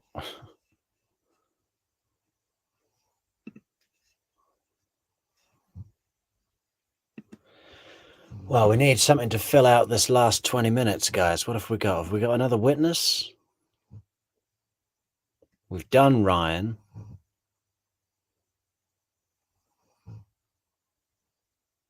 Luis Rivera deserves his own show.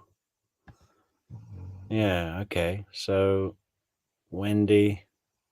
Should we do a bit of Wendy just for a giggle, just for a laugh? What else have we got? Let's have a look if there's a suggested video, guys.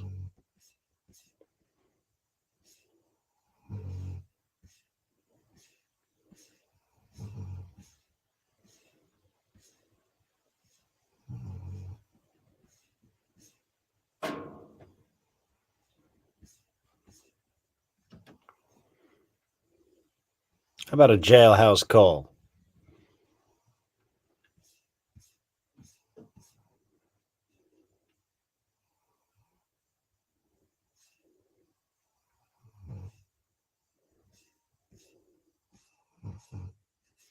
Wendy under the bus again, huh? Pretty lies in Alabama. Hello, this is a prepaid collect call from an incarcerated individual at the Leon County Jail. This call is not private. It will be recorded and may be monitored. If you believe this should be a private call, please hang up and follow facility instructions to register this number as a private number. To accept charges and consent to this recorded call, press 1. To refuse, thank you for using Securus. You may start the conversation now. Hey. I don't know what happened there. I just kept saying sorry, weren't there. Yeah, no, the power, the bars went down, and the reception just went down. I had to wait for it to get service again. Yeah. No, I know. Listen, I know I'm belaboring it because I got nothing else in my head, and everything is bad. So it's the one thing I can kind of focus on and rehash. That's right. That's right. It's fine. It's like it gives me something to focus on or talk about. Otherwise, everything else just is really hard for me right now. I know that. It's like everything is a trigger.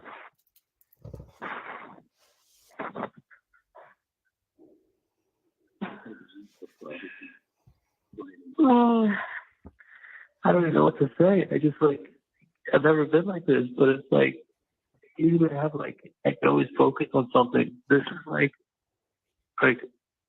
focus on the appeal, and then I think about it, and I'm like,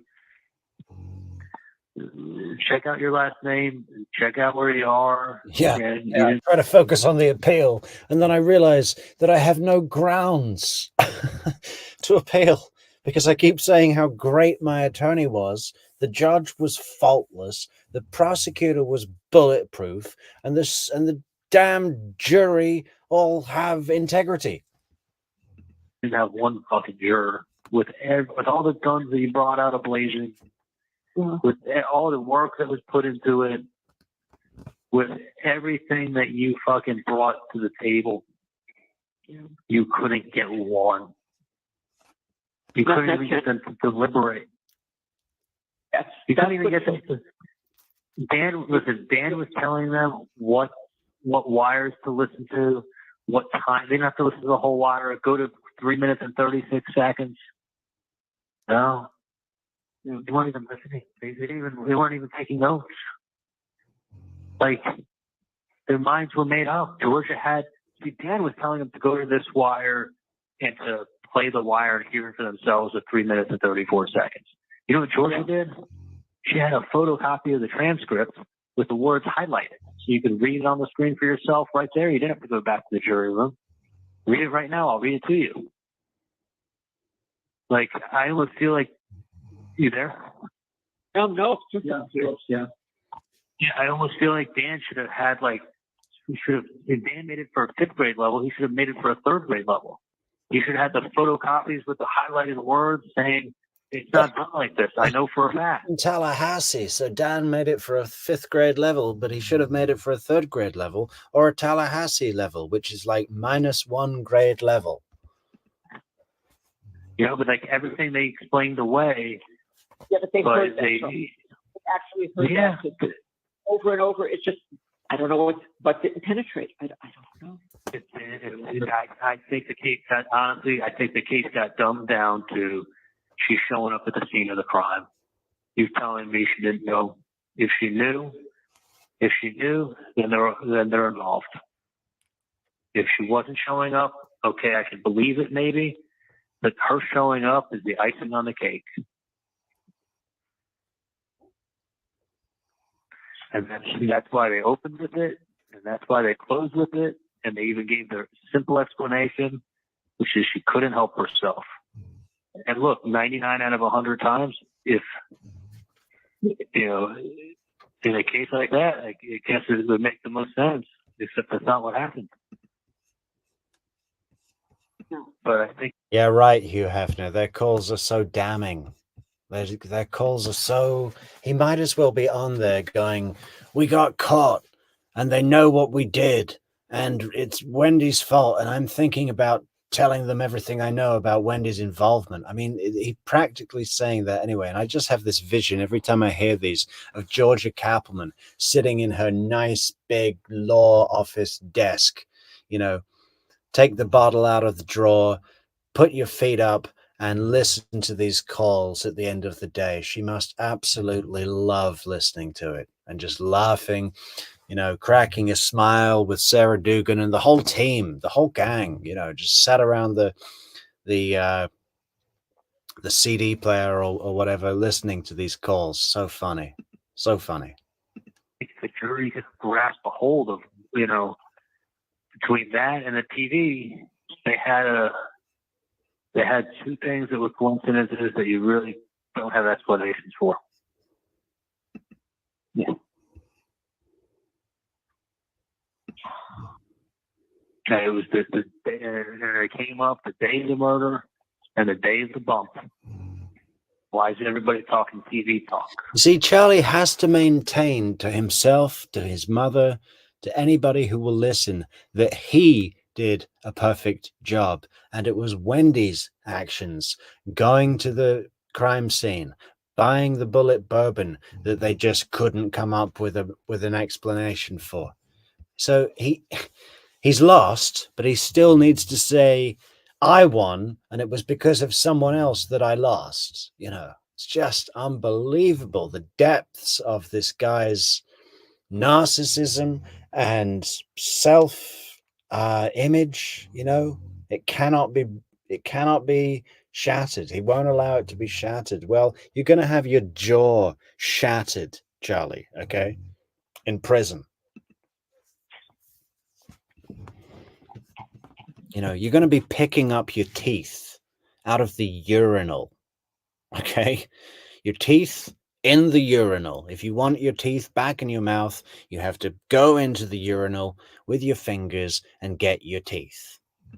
And the TV joke ties it all in. 1, 2, 3. And then she's showing up at the scene of the crime. I mean, I had somebody ask me that, like, a couple of years ago. It's like, did that really happen? Like, trust me. Yeah, that'd be a great job, Mrs. D, wouldn't it? Get hired by the FBI to listen to jail calls and, you know, find the key moments, collect them, and then put them into like a database where, you know, you can draw scores on how often a certain word is mentioned. The collector in me would love that job so much. In fact, I might just do that job for myself. You know, absolutely love that job. Like, nobody did. Like, she showed up. They're like, man, that's like 1 in a million. Yeah. And I go, yep. So you need to tell me 1 in a million you're right, the other 1 in a million you're innocent. You know, even if you say it's 1 in 10,000, now you're starting off the debate saying, listen, 1 in 10,000 times I'm right. All right, you want to bet I'm right on this one? You can't. You can't. Once somebody in their head says, if that's really her explanation, what are the fucking chances? That's near impossible for me to conceptualize.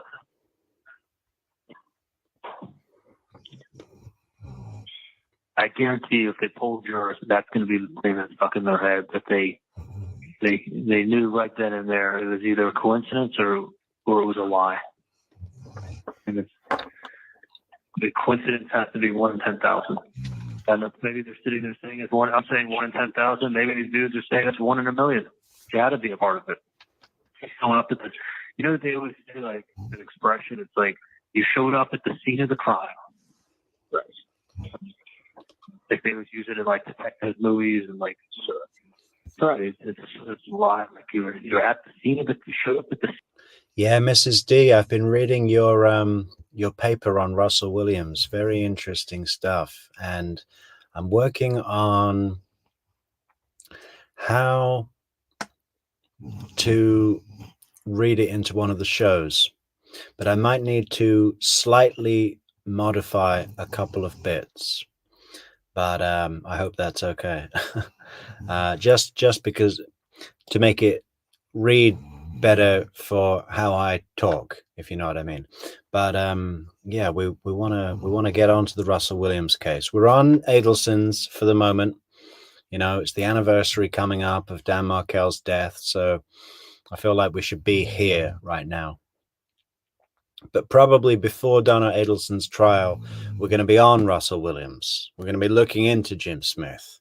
And we want to have a look at his other interrogation where we really see another side of Jim Smith, you know, totally different from how the cool, collected, soft-spoken guy we see in the Russell Williams interrogation is when he's interrogating Michael Rafferty out of Woodstock, Ontario, where, you know, he loses his shit a bit. He gets harsh, and he almost ends up taunting this guy. You know, this is a guy who raped and brutally murdered an 8-year-old girl with a hammer after abducting her from her school. So, you know, we can imagine that not many people would have any sympathy for or defense for a guy like that. And Jim Smith certainly gets in there and makes things very uncomfortable for him. Totally different style. And, you know, very interesting. And it's great that he can do both. Whatever the job calls for, his training goes and shows him the way to get to, you know, his goal, justice. Seen the crime, but she didn't know anything. Like, People start a fire and they show up to watch it. I mean, it's just been on TV forever. it's always I mean, it would be like, I mean, you know what it would be like? Do you remember,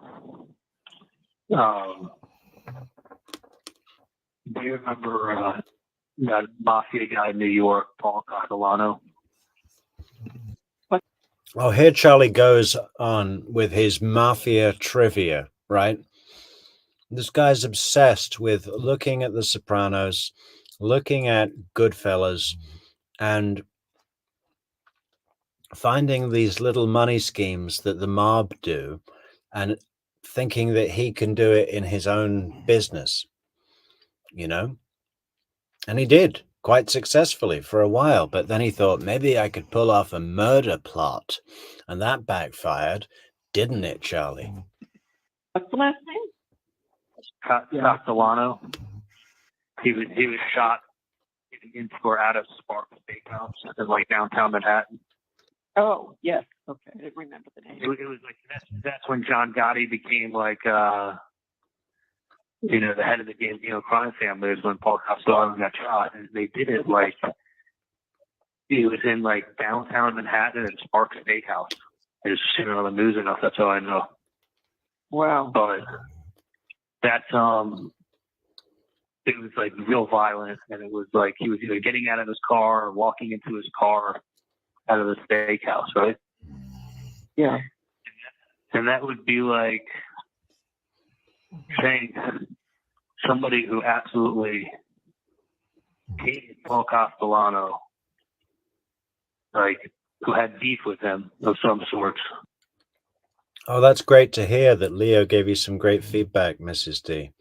Excellent. I'd love to know more about that. Maybe we should have a chat on Discord with Leo. Yeah, I've been reading it quite often. You know, I pick up a page here and there. It's very good. Really enjoy your work.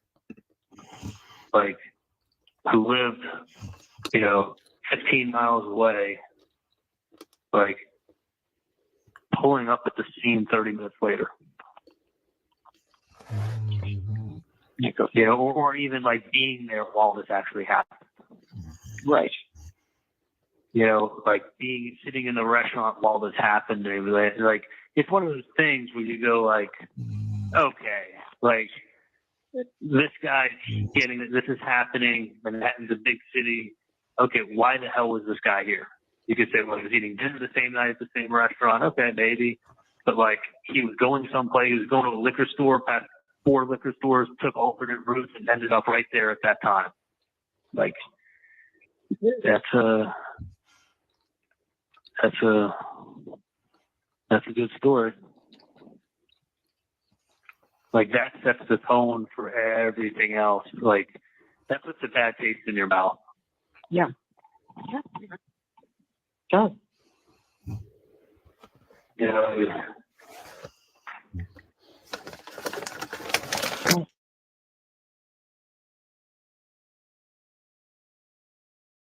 No. From your house to his house. Like, look at this thing. Is it a 17-minute drive? I think so. I think that's what they said. Yeah. Okay. And then they put up slides to show other stores were like 5 minutes from her house. She's driving 17 minutes. I mean, I get it. I still would go to CVS right by Nova. Yeah. There's closer ones. So you go. Oh, you used to, and I, Exactly, Ryan. I think Charlie wants, you know, if he's going down, he wants Wendy to go down. It's petulant, you know. that same pharmacy across the street from Nova. So I don't know why. Maybe you can do that with liquor stores or pharmacies, but like, I still went to the CVS liquor store, the CVS pharmacy. Yeah. I don't know, Rabbit. I have no idea why Charlie was talking about Paul Castellano. It just sort of tapered into nothing, didn't it? He was like, remember when John Gotti became head of the mob? What's your point?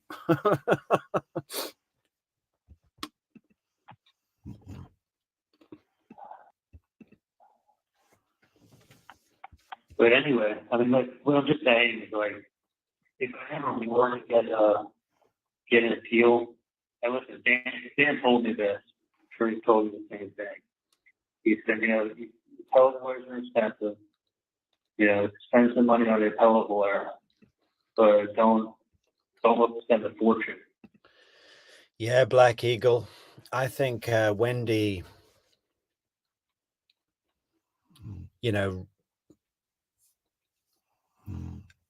really thought to herself, the best way for her to get out of this is to sacrifice her brother.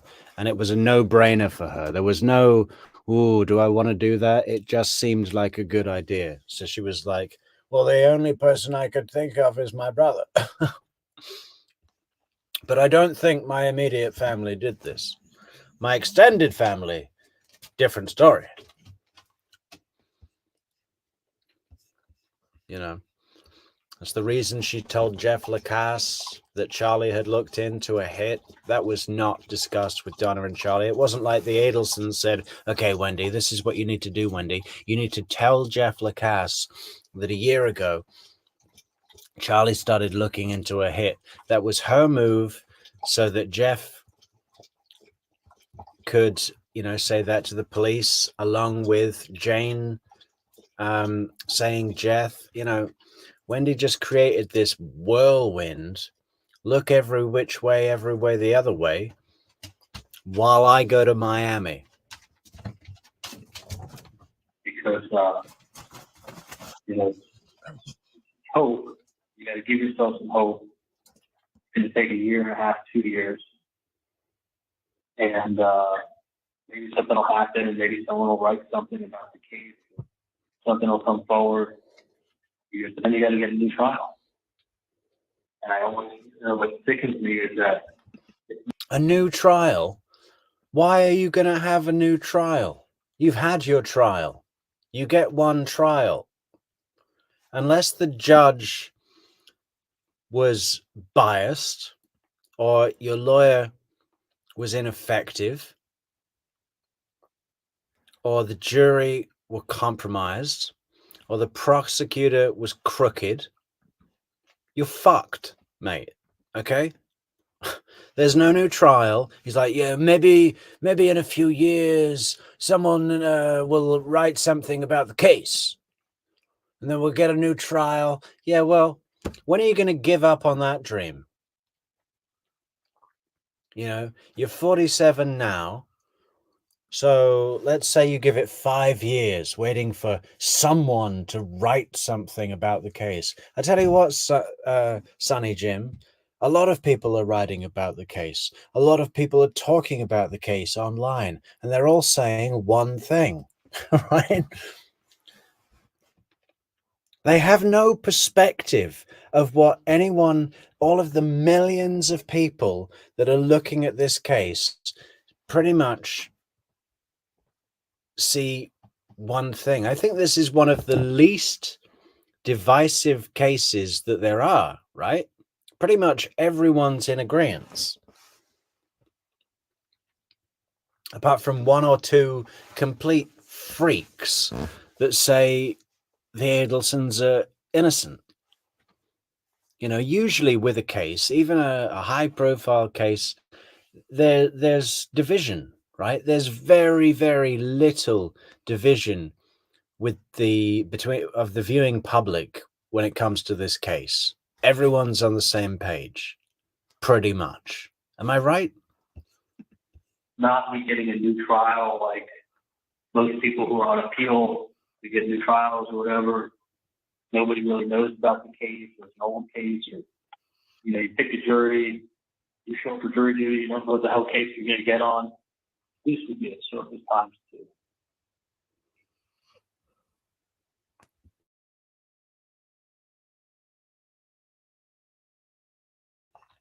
This would be what.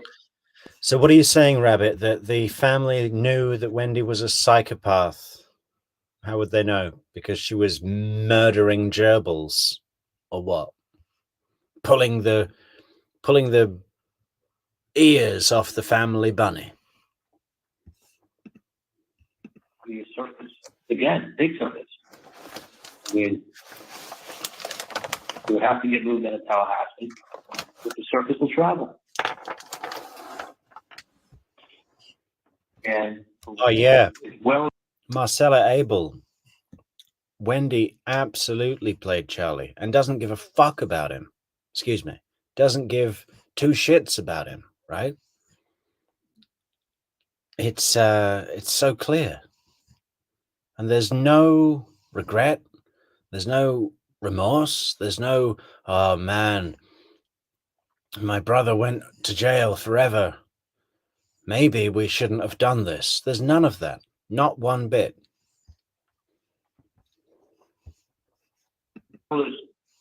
As well as our case was put together, you couldn't get one fucking person.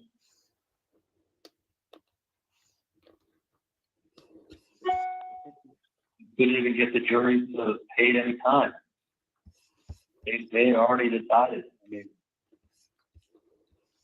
it's just they did. Okay, I did. Oh, they did. Yeah, no, it was.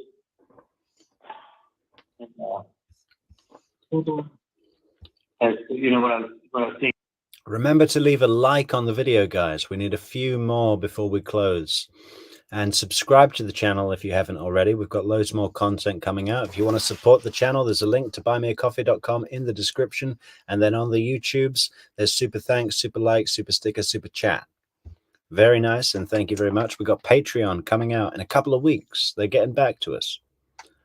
But yeah, definitely leave a like on the channel. That's the best free, easy way to help us out, and subscribe to the channel so you don't miss any content. Ring that bell, notifications. He brought the court on Friday. So the black guy who was going to court with me at the same time and everything, he's been here 3 years. He's got a public defender. He had a first-degree murder charge. Then in 3 years, the guy's last name was Brown. Yeah. And I was in my cell. I was eating lunch. Yeah, I agree, Neeti. But Neeti says, very possible. I think Donna is very sick. Okay, so what does that mean? You know, I agree, but what does it really mean? Because we hear it a lot that, you know, their image portrayal was really important, but it is to a lot of families, right? Many families want to appear as successful, functioning, functional families, right?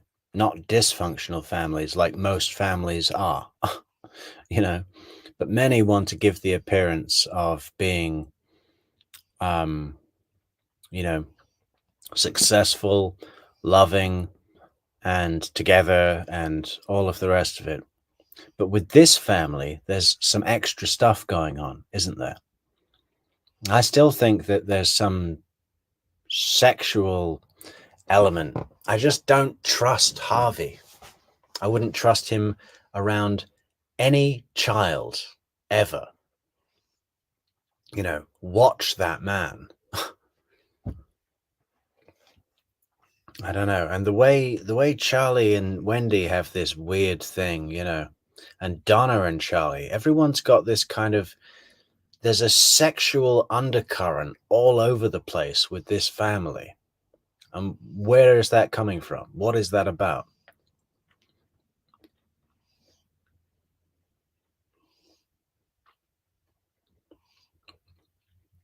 And the families that want that successful, loving, functional portrayal the most, right, are the ones with the most to hide.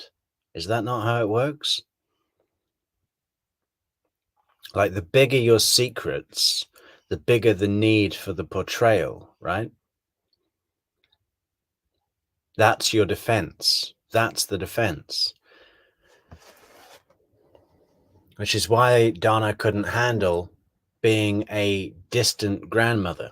That's not what a functional family looks like. That's what a dysfunctional family looks like. And if you're dysfunctional in that regard, people might make assumptions about other ways that you are dysfunctional. You know, all of this stuff, whether it's the Adelson case, or you, or me, or anybody on the planet, the best thing you can do is be absolutely, brutally honest with yourself and others. You know, if you've got something to hide, work out why that is. Work out what you're hiding and resolve that need. Because when you do that, suddenly you don't have anything to hide anymore. And it really doesn't matter what you do or what anyone thinks. And there's a freedom within that that is the most pure thing to experience in life. It is extremely freeing. And if any one of these Adelsons would have done that instead of what they actually did, none of this would have happened, guys. None of it. Friday. And we were talking from the cell to each other for a few minutes. He was real nervous because the jury was deliberating. He would start deliberating at 11 o'clock in the morning. I came down for lunch, drove down there. I guess it was 1 o'clock on Friday. I was like on top of the world. I was like talking, like happy that I was testifying. Dan was like telling me how great I did. Kate was telling me how great I did. Three consultants that were watching it said I did very well. He said it was the best. Yeah, Doe. I think Jeff mentioned something in the context of Robert. You know, he said something happened. It was just the way he said it. He said it like this. He said, something happened in that family and he wants nothing to do with it. You know, did he walk in on Charlie fingering Wendy or something? You know. Like, it's sort of being straightforward and like precise, composure. Hey, Neaty, have at it. We're listening. This is not for the faint-of-hearted, people. Niti is about to reveal all. You know, like you said, you knocked it out of the park. That was his word to me. You knocked it out of the park. Everybody said it. I went down, I talked with it, got it all down. Started talking about his case.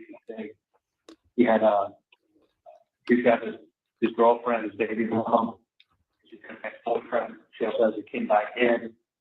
You know, they had words. You know, he told them. Have there been trolls, Maria? I got a funny comment today. What was the comment? I'll read it out to you guys.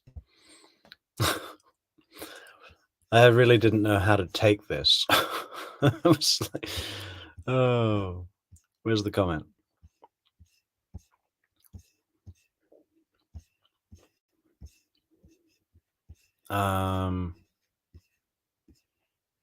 Hang on. Oh yeah, here we go. This is the comment. This guy desperately tries to interject funny comments. He fails miserably. I think that's talking about me. And I was like, okay, well, thank you for taking the time to write this to me. Question. What am I desperately trying to do? Where's this desperation? I'm just being myself. Sometimes it's funny. Sometimes it's serious. So, you know, sometimes I start a sentence and completely forget what I was saying, but that's okay. You know, I'm not worried, and I'm not here to impress anybody. You know, you can either join the community or go and find another one. That's absolutely fine. But we get so little negative comments, guys. I think total over the thousands and thousands and thousands of comments that we've had on the channel, there's been about 5 or 6 slightly negative ones. It's amazing. I mean, I guess, yeah, it's pretty good, no? Pretty good ratio, I think. And that's why the algorithm loves us at the moment. Keep it going. Keep it coming. And like, you know, if you got a problem with her, you take it up with me. You know, don't talk to her anymore. You want to talk to her, you talk to me. And then the guy showed up at the house. Well, thanks, Bob. That means a lot. And he said that the guy showed up at the house. He reached for a gun. Hi, Michigan. Hello, Michigan. Yeah, where are you from in Michigan? In his jacket. And as soon as he reached for a gun, he pulled out his gun and he shot him like 8 or 9 times. And like one of the last shot was in his head. Yeah, Clarissa, I was going to respond to the troll or whatever you call it. Wow, thanks a lot, Doe. Yeah, thanks for the Canadian toonies and oonies. Yeah, $13.99. Thank you very much. That's very generous of you, man. Thank you. Clarissa, yeah, I was going to respond to the troll, but you know, I decided not to. You know, and then I thought, should I be upset about this? You know, oh my God, someone doesn't like what I'm doing, but I'm really not. You know, it's just like this thing that's there, and yeah, it's just interesting, and I just think it was funny because their comment is trying to be funny. This guy desperately tries to interject funny comments. He fails miserably. It's like you have to interject your own dramatic pause into her sentence. Okay, fine. Moving on. All like 99.996% of our comments are very positive. So that's great. Good record. So he shot him like 8 or 9 times. He's like, man, in self-defense. I'm going to stand your ground. You're fine in self-defense. Yeah, Niti, we've got a great bunch of people here. Great tribe. The Metrix tribe. The Criminal Department of Weights and Measures. I've been thinking about that for a tagline, guys. Or Yeah, the Criminal Department of Weights and Measures, where we measure justice. I don't know, it's difficult to come up with a tagline. Do we really need one? It's just True Crime Metrix. It is what it is. Hey, Amory Cat Lady. Thank you so much for the support. Rest in peace, Dan Markel, 10 years on. Amazing, isn't it? I mean, I didn't hear about the case until, I think, 2019, right around the Katie McBanower trial. So, yeah, I'm thinking about going and finding the very first video I watched about the case and seeing what I think about it now. That was 5 years ago. And I've been studying it ever since, What an amazing case. Really unique. Unprecedented. Never before can I think of one case where we've had trial after trial, body cam, interviews, interrogations, amazing characters like Jeff Lacasse and Tamara Dempko that just came out of the ether with fantastic insight straight off the bat, from day one. Brilliant police work, even from General Isom, the Silver Fox himself, It's and then the whole thing with multiple trials is that we have this different lens to look through at the same subject. I mean, what a gift is that?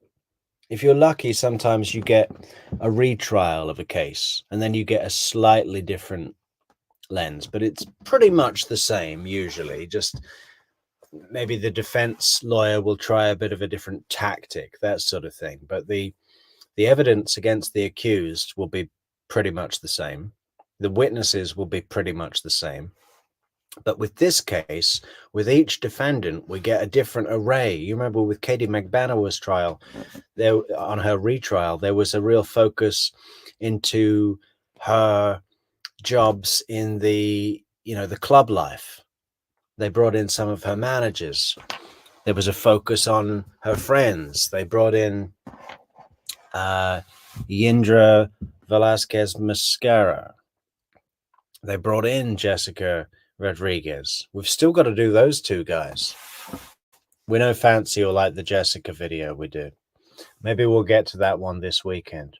I think we're going to hop back to Katie McBanower for a while. We need to finish our series on Katie because then, guys, we're going to be moving on to looking at General Isom on the stand, because I think that's where he really shows that he is actually pretty shrewd. He's on the ball when he's on the stand, In the interviews, it's easy to think, and I'm still haven't got my mind made up about this properly, but it's easy to think that he's an idiot cop who's missing every point that's put in front of him. It's easy to think that, but I think it might have been a tactic, because as soon as they get him on the stand, he's sharp as a whip. Yeah. But first, because most of his testimony is about Katie, we have to go through Katie's testimonies. And I think once we start Katie's testimonies, like what we've done with Wendi, like what we've done with, we started doing with Luis Rivera, we're going to do full coverage of all of her testimony. She's testified 3 times, right? 2 for herself and once in Charlie's prosecution. So that's another series that'll be coming out soon. Make sure you subscribe to the channel. We're going to be wrapping it up now, guys. Having that one final sleep before Dan Markel's 10-year anniversary. Yep. 10 years ago today, Dan Markel put his head down on his pillow getting ready for his trial. Probably going to meet with Stephen Webster in the morning, and then off to New York to visit his nice new girlfriend. Good plans for the weekend, and they were all taken away because of one psychopathic, ridiculously greedy, unempathic bitch. Yeah, I said it. Total bitch. You know, I'd really like to see her squirm, you know, beg for her life while being beaten in the head with a phone book or a Bible, a huge, huge Bible, you know, really old one. The kind of Bible that just stays on the lectern in a church because it's too big to move, you know?